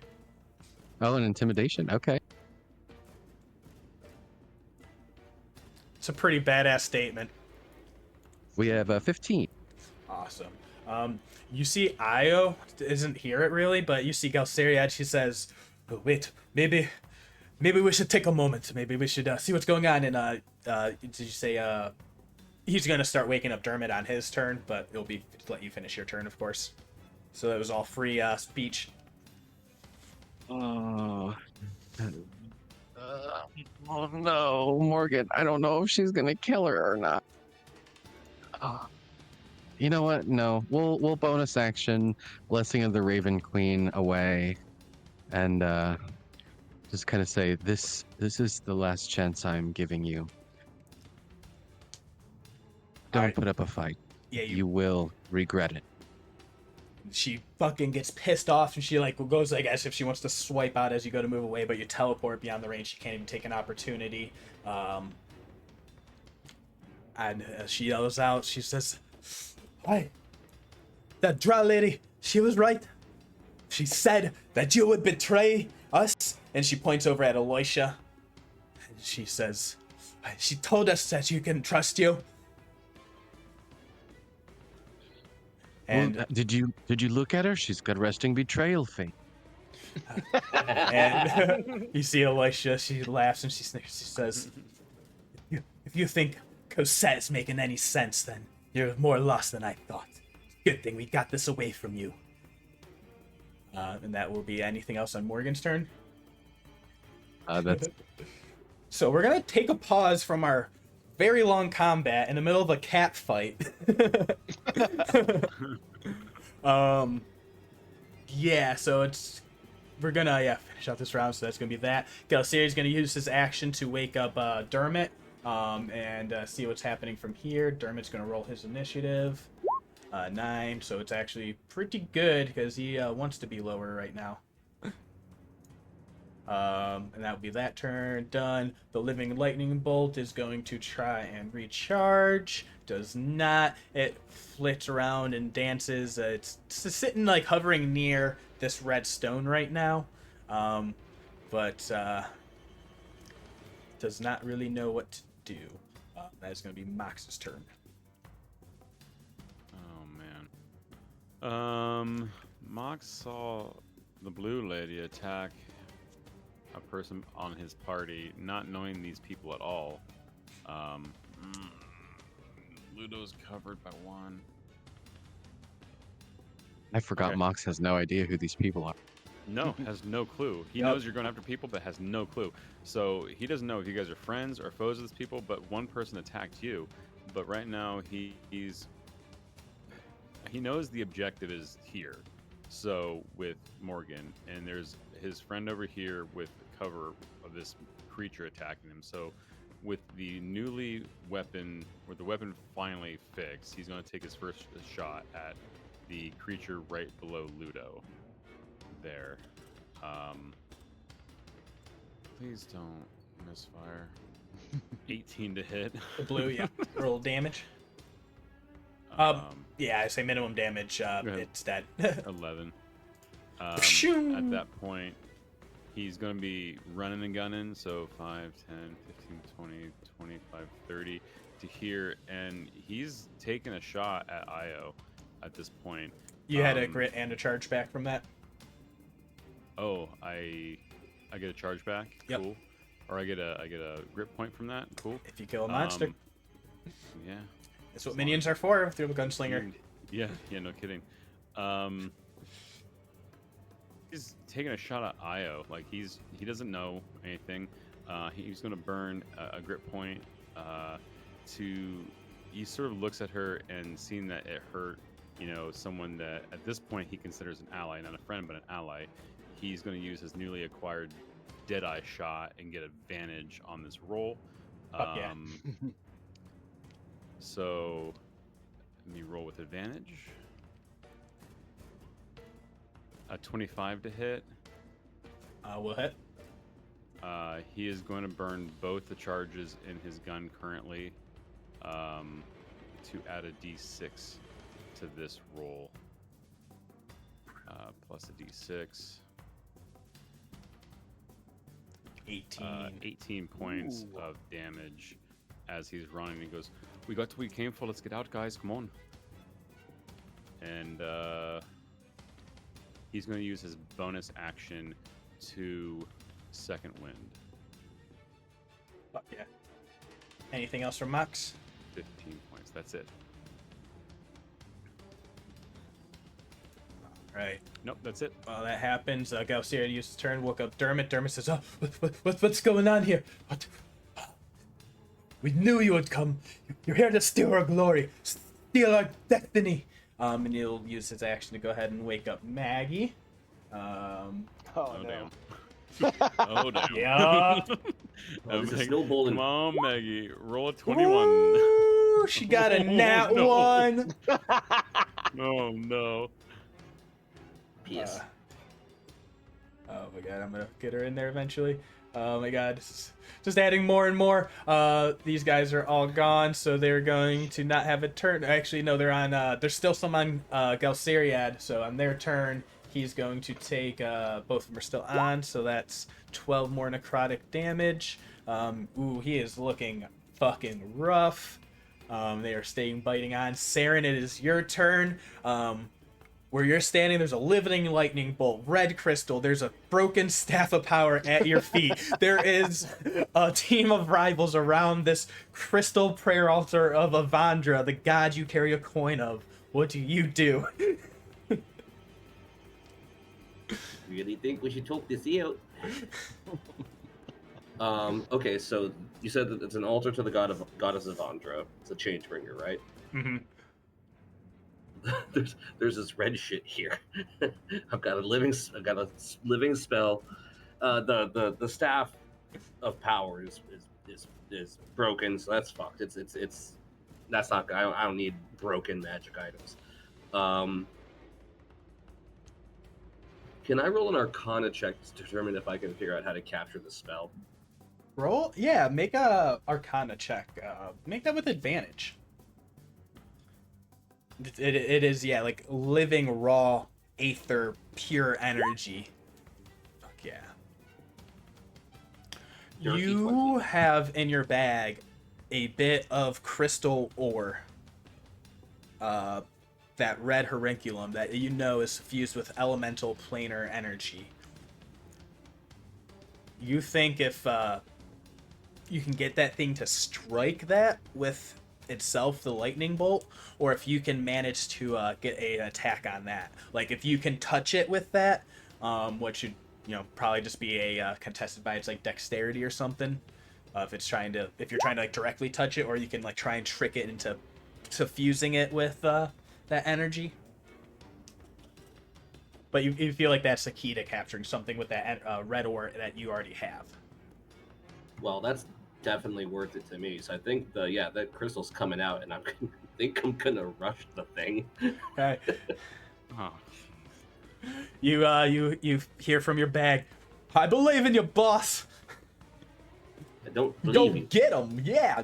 Show him who's boss." All right, it would run up to this thing. Crystal, just kind of shove it in there. Yeah, make that a spell attack roll.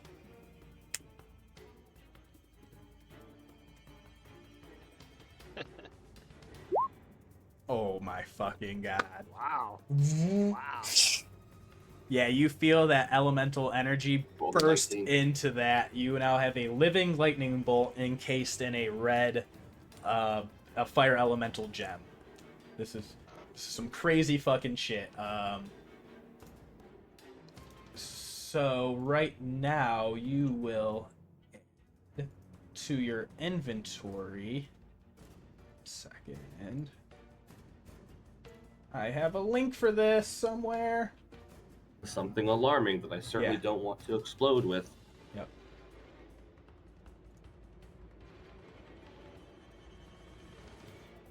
It's going to be like a lantern of some sort, but yeah, you get you have that infused, like it is now in your possession, and you feel is very magical, very powerful. All right, so that's my action. That's a little bit of movement. I still have 30 feet of movement. I'm guessing the living lightning spell is no longer on the board. Yes, that is gone. Thank you. Just trails right into you.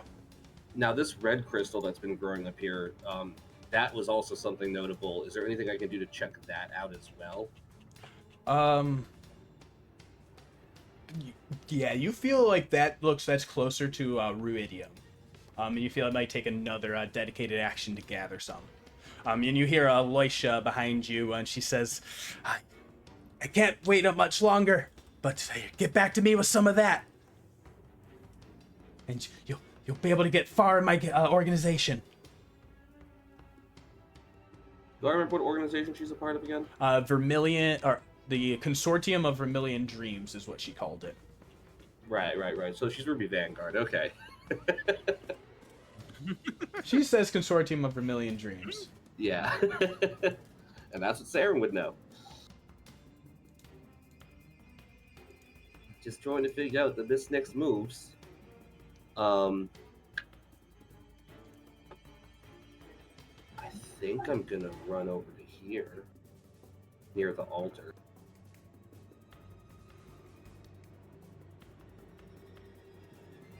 Ludo, the altar!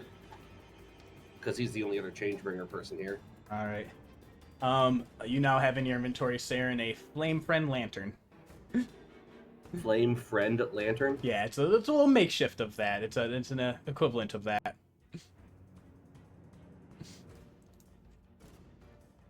Fuck yeah! So you move over. It is now Maggie's turn. She says, what is the meaning of this? What happened? And you see she is going to go ahead and use her action to finally wake up poor Irvin. What? Oh, what's going on? 5 more minutes, man. And with that, we will end off the top of this round of initiative. And let's take a break before whatever the fuck happens next. Oh, man. All right. If Galceria dies, I'm taking his spellbook before we leave. I want that to be known. I don't know. I kind of like Iojabe's spear. That thing looks sweet. I mean, We're already divvying up. You got it. I'm pretty Yeah. sure they can We take can us. kill them I'm not all. too. I'm a little worried. I'm not. Yeah. When I took one shot and put it in like 18 points of person that's probably already hurt a little bit, and she like just looked at me. I'm like, well, crap. This isn't great, guys. Well, also keep in mind when you put the 18 damage into her, she probably only took half that due to her She's rage. raging. Yeah, she's raging. Yeah, absolutely. I mean, And it's just I don't have calm emotions. I'm not that kind of wizard. And with that, Aw. perfect mood cut. It's on. Totally the vibe right now. All I right. actually do. I have calm emotions. All right, we will be right back. Take a quick 5. 10.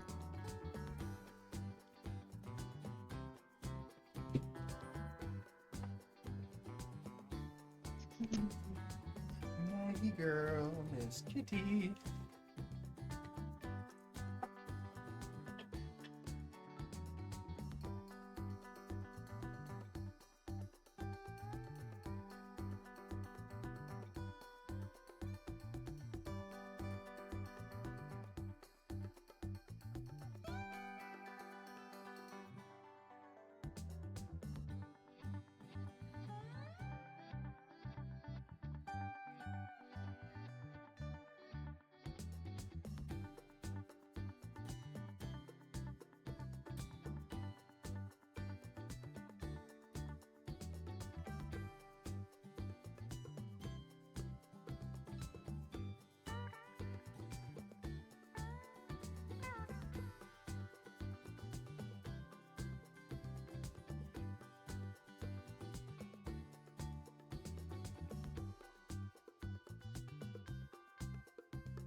Is Ludo gonna cast Calm Emotions, and we're just all gonna watch these two monsters eat Galceriad slowly?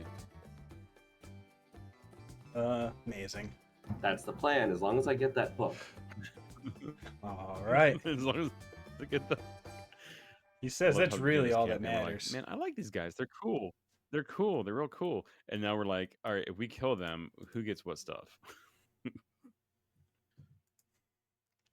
I mean, their party comp roughly fits ours, so Yeah, close. Yeah. A lot of weird I have a overlaps feeling here. that if we kill them all, yeah, if we kill them all, there's gonna be that big Maggie that we're gonna have to deal with. It's gonna like mess us up. I think we'd get action economy to death before anything like winning happens. And it sounds like yeah, Aloysia's ready absolutely. to go. So Yeah, she absolutely wants to leave. like the only Not deal with unfinished any of business, this BS. the only unfinished business Saeryn has down here is closing the planar rift, which isn't here. So I can't do that. It takes 10 minutes. All right. Well, is everyone back? You all Yep. have those thoughts in your head as battle's not still completely done. We still have these little guys on Galceriad. We're still in a lot of heightened emotions. You see Aloysia. She comes stepping over to you, Morgan. She gets this close and she says, "Wait for my cue and then we'll all get ready. We can leave without them even following." And you see she begins preparing and doing an incantation of a spell. Morgan, you can make an Arcana check if you'd like. Yeah, we'll go ahead and Yeah, this is one of those like reaction relay information. oh no, 10. 10. Oh no. You see like the hand gestures, like the somatic components of it, and she's reading it off of a scroll, but with the other hand she's doing very large, and you know this is a pretty powerful, at least like a 6th or 7th level spell. But you're not entirely sure. Yeah, absolutely. Actually, if she's reading it off a scroll, she might be screwing herself. All right, that will be Ludo's turn. You see she has this like incantation readied. Go back to Ludo's turn. Right. Ludo is gonna respond to Saeryn, and I think Sarah notices the scroll come out, and he's like, "Oh, never mind." oh, okay, all right. And then, well, all right. I guess Ludo's gonna run back. Ooh. I don't think he likes leaving Saeryn up there though. Saryn's fine. I think he's gonna run back. Just get with this group here.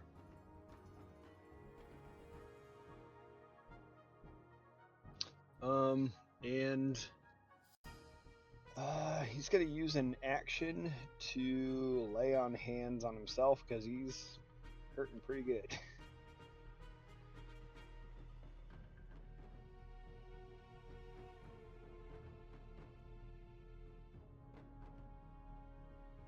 Yeah, you pump yourself full. Anything else on your turn?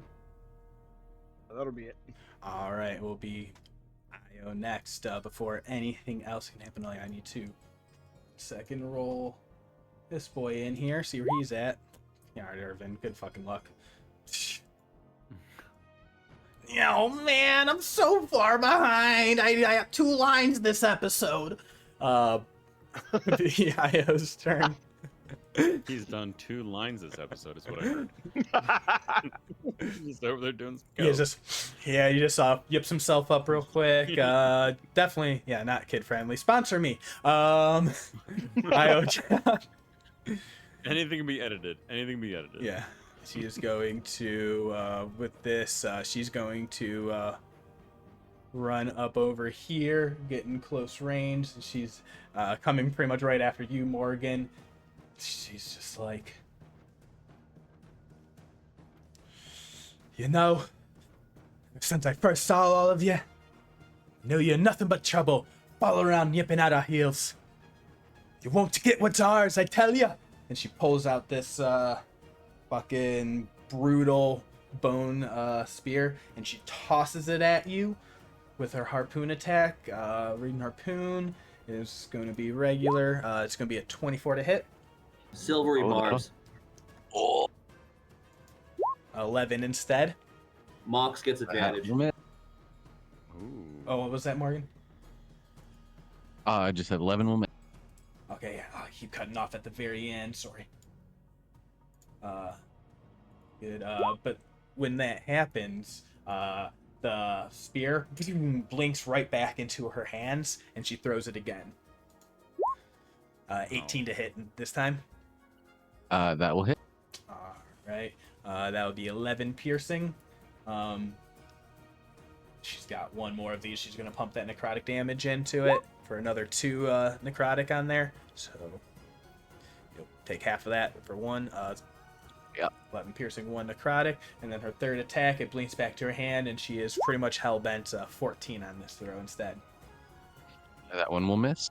All right. on that second attack, I'm gonna take a reaction and rebuke the violent Fuck yeah. against Io. Nice. So you make a wisdom save. Yeah. 13. It's DC 13. Okay, meets it, beats it. Does she still take half damage? So yeah, she takes half of what she dealt. Nice. So that was 13. So she'll take 6 of that. Because she is not immune to that necrotic. Math. Nice. And you see she's looking really rough. She's like got a bunch of like scrapes and cuts all over her. And she's looking pretty ragged right now. And you hear the rest of her team like calling out after her. But that'll be her turn. Actually, as a bonus action,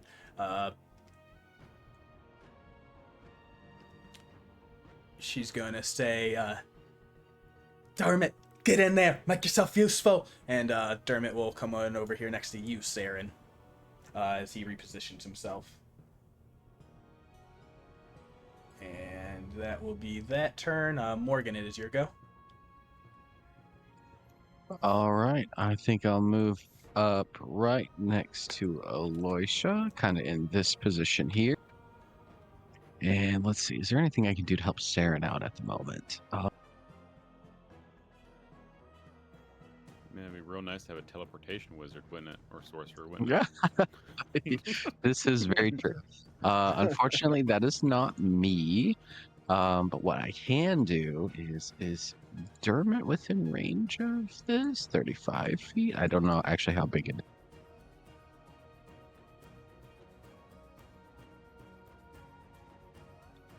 No, he is not within range, so I will have to actually spend some movement. I started here. There's 10, 15. 15 should work. Getting him within 30? Yeah. Perfect. So Dermot, Maggie, and Io are going to be the target of a Bane spell. Nice. So charisma save. Charisma save DC 16. Io gets an 11. Maggie will make the next one. That'll be a 2. And then you said Dermot. Yeah. Alright, where's this button? Nope, he gets a bonus to that. 15. So he still fails. Oh, So correct. they are Yep. all baned. That is the best I can do.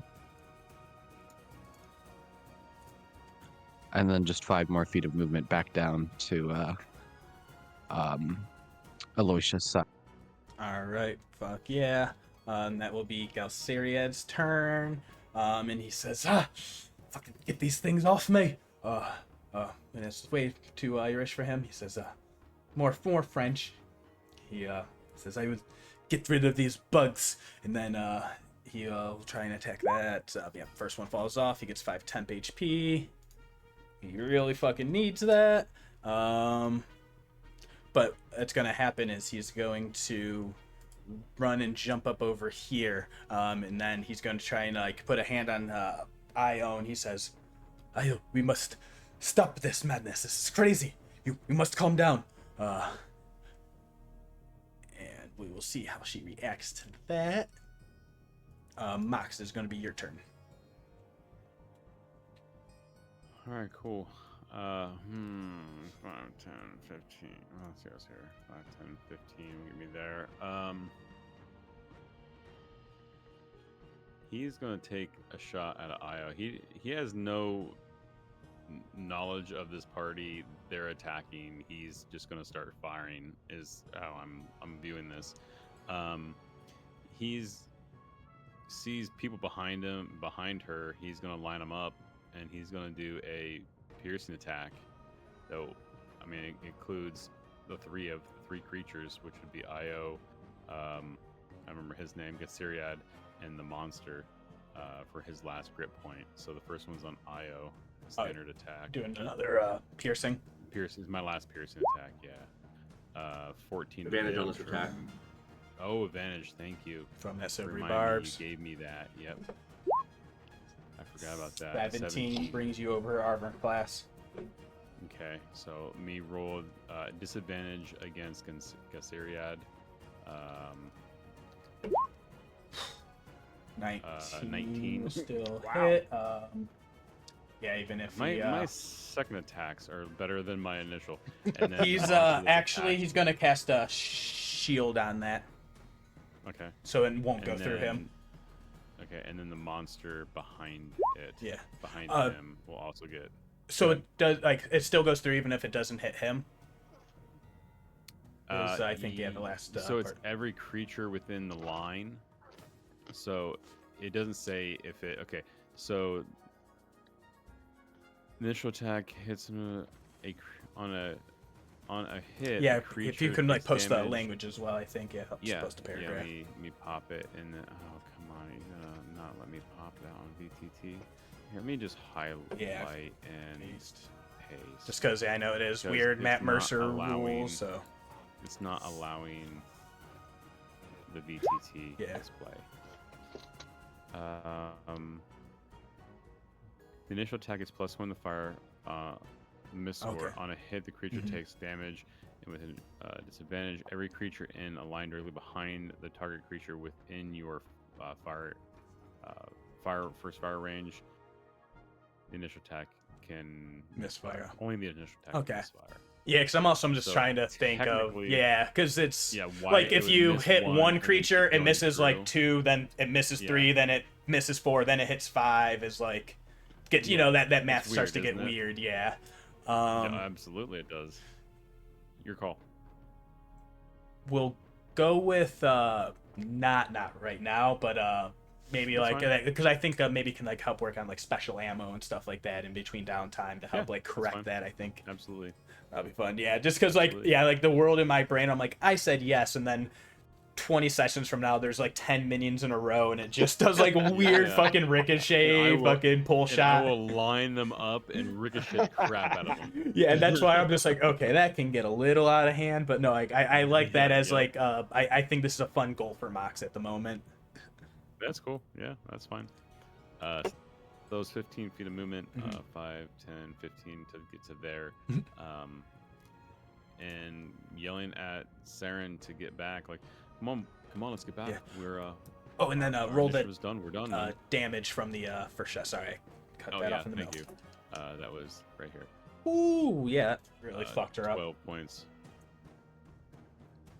All I right, really wish I had something to do with the bonus action, but I don't. fighters. I need to get myself another gun if I'm gonna keep playing this guy. All right, Dermot is Damn it, you know you're my favorite, right? Dermot's gonna make a mace attack. He's just like, "Do you trying to get in with Galceria before? Yeah, in between him and Irvin, you can't be between us and our destiny." And he's going to as a Him and bonus. Evan. Oh wait, hold on, action, wait. he is going to whisper a command word. What languages do you speak, Saeryn? Common and Marquesian. Fair enough. You do not understand the language. What languages do you speak, Morgan? I speak Because you have a really high um, passive. Common, Elven, and Undercommon.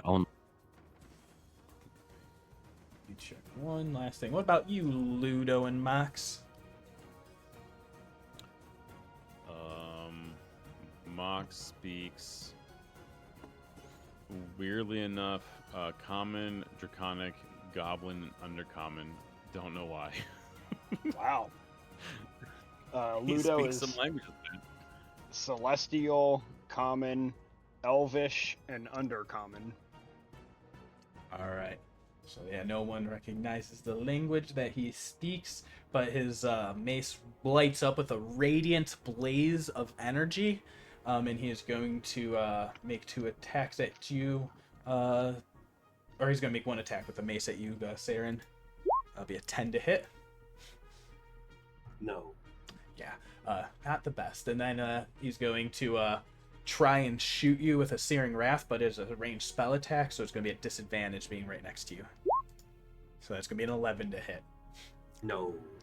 And you see he has kind of blinded himself with his like zealous rage as well.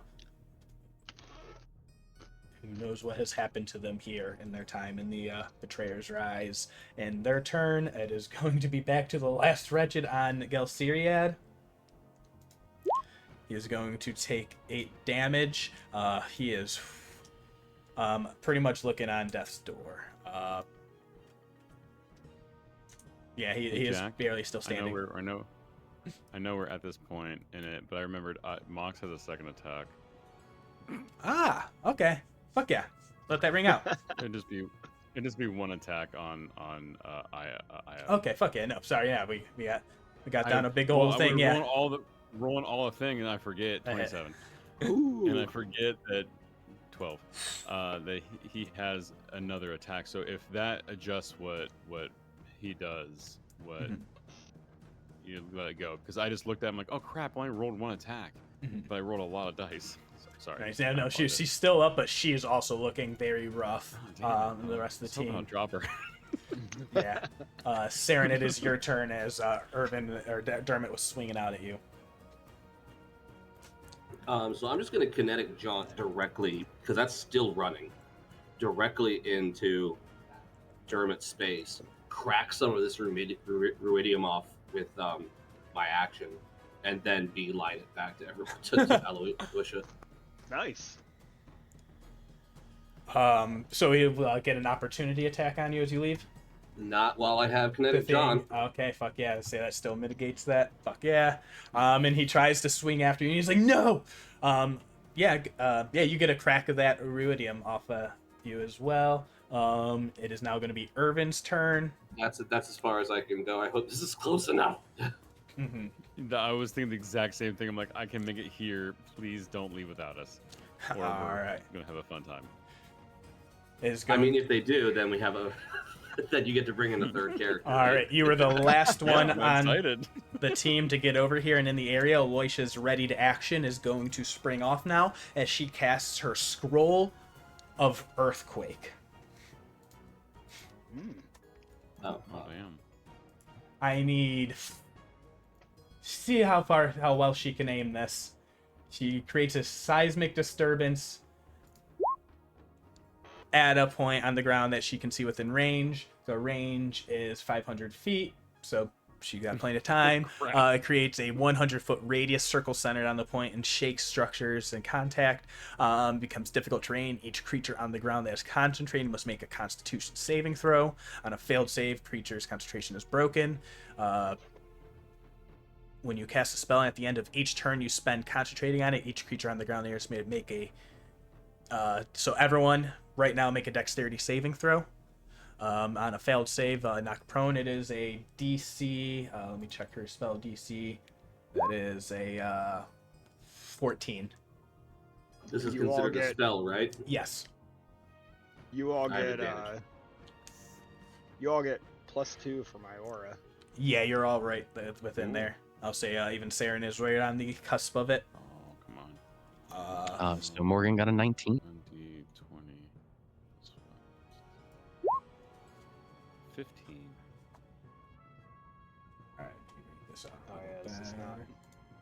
It's not working on me for me. Yeah, it's not for me I don't either. think I have.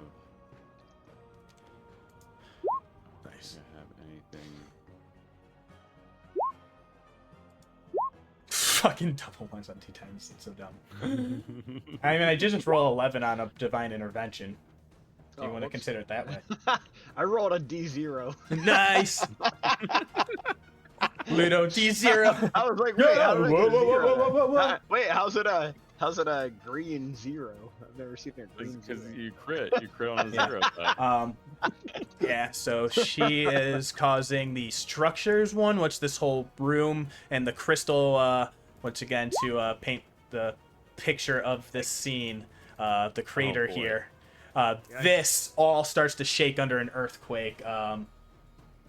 So everyone is gonna.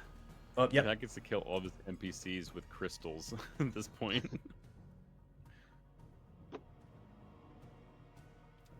So that's gonna Oh be. wait, I don't even get the +2. It's. Oh yeah, yours only is automatically on it. Yep. Yeah, it's Yeah. already in there. 7. All right, so pretty much, yeah, everyone in that area is going to take 20 points of bludgeoning damage. Is all of that. You are knocked prone, but that damage structure, you're all on the outside of it, so you're not buried underneath it.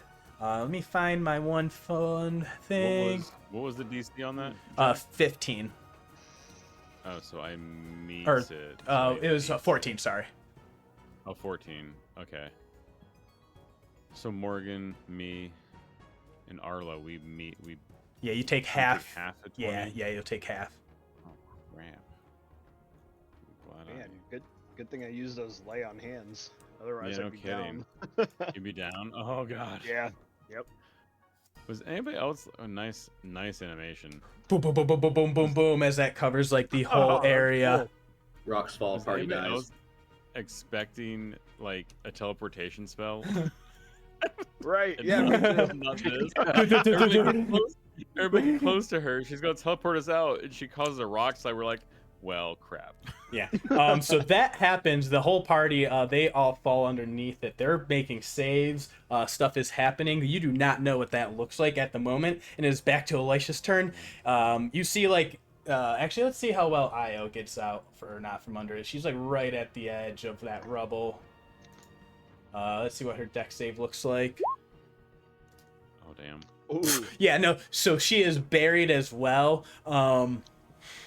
And in this moment, she says, well, that takes care of that. And then she pulls out of her other pocket the other thing that she had spent a whole turn getting ready, preparing. She has a tablet that she goes and cracks over her hand, and it casts the spell of teleportation. She's like, couldn't have them following right behind us now, could we? Did you get everything? I believe we got what we came for here. All right. Then. Temptation to go back and get Elsaria's spellbook is overwhelming. All right, so she casts that spell of teleportation. It begins to activate. What happens from here is at pretty much it stays until the end of her next turn, and you all are able to step through. I will step through with haste. Yeah.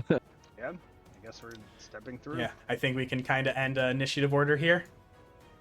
Yeah, I don't think there's any feasible way of me getting a Elsarian spellbook with all the rocks Yeah, on it. if anyone, any actions or movement, but yeah. She just boom, the runes light up around her. Yeah. Do I see before I step through? Do I see anybody? Do I see Io? Make a perception check. Like, okay. I mean, will Mox take a pop shot at someone who's been attacking his people? Absolutely. Mhm. A 7. So no. Rubble. It's still all the area is uncertain and shaky, and so yeah, you got to make haste. You all Absolutely. step through that teleportation circle. I will say in your minds, I want reactions from everyone real fast. What do you think just happened, and where do you think you're going? Ludo, I'll say I was already thinking this. Ludo is actually kind of sad about the other group. Obviously, he cares about life in general, and violence is a last resort. So he just wanted to get away from this group. He didn't realize that uh, a bunch of boulders were going to fall on them as they escaped, and so he has genuine concern and hopes they're okay. But at the same time, he cares more for this group that he's with. Amazing. All right. Who else? I think Saeryn Morgen. just realized that he jumped into a teleportation to go to some place he's not sure of with somebody he definitely doesn't trust, and he has a sudden realization of, oh wait, no, wait, no. Fuck yeah. Whom else? I think Morgan is she knew that Aloysia would have talked to the other group for sure. So there's no surprise when she heard the other party saying, "Oh, she said that you guys would betray us." Like, I'm not shocked. Let's be real. What she was surprised about though was that Aloysia just straight up buried them. I was like, what? It's pretty fucking brutal. So she was like, I'm not shocked. And then she's like, you know what? I'm really shocked. It's the cold, decisive. I mean, resting betrayal face for a reason, right? 100%. Anyone else, or is that everyone? Mox. So as he goes through, you see him like he's probably the last one, and he'll like go through the teleportation spell and he'll skid. It's like as like a skidding halt as the gun is down, and he's looking through the portal, and like the memories of like just like the militant actions of like looking for making sure that their six is covered, the back is covered.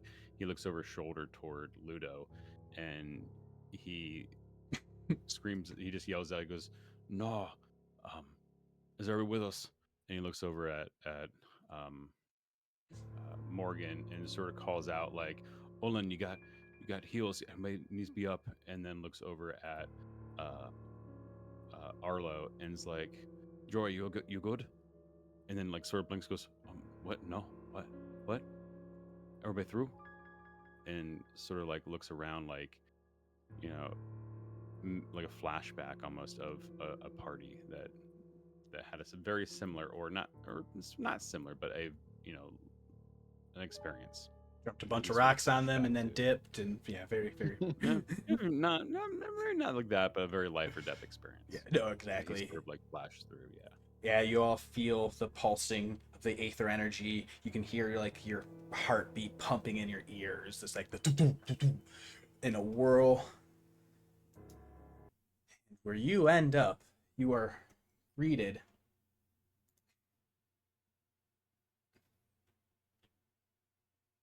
the gloom of Bazan gives way to the sunlight and warm winds of Marquette as the characters arrive in the metropolis of Ankarel. Oh shit.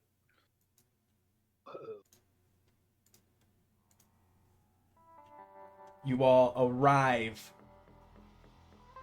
The chilly air and gloomy clouds of Bazan are replaced by the dry heat and a brilliant blue sky. You are standing on a rooftop overlooking a bazaar.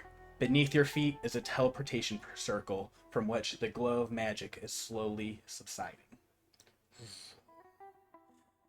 And Alicia looks up and she says, "Well, welcome to Ankarel." I think we end the session there. Oh, yeah, love it. Oh, That's awesome. oh no. A whole week ahead of Aljin. Oh. So who wants to run the next one shot for the Aljin session? a week later, we're sleeping in a cave.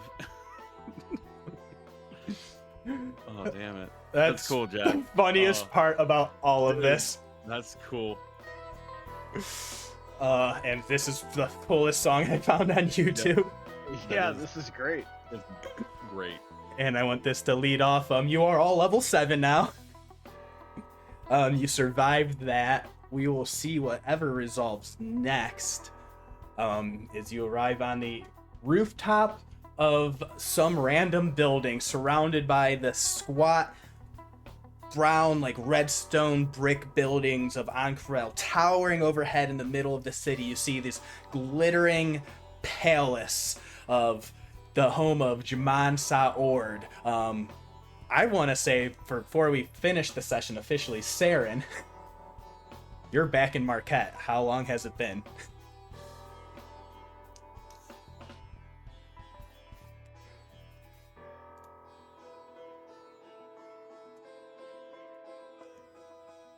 Is he still here? I'm still here. Is he debating? He's doing Yeah. that. I think it's been a while. Yeah, it's just, I think that familiar scent of the desert air and that heat, like before you even open your eyes, it's just like that groan of like, ah, fuck. Well, shit. And that's where the recording stops. Thank you all for watching. Like and subscribe!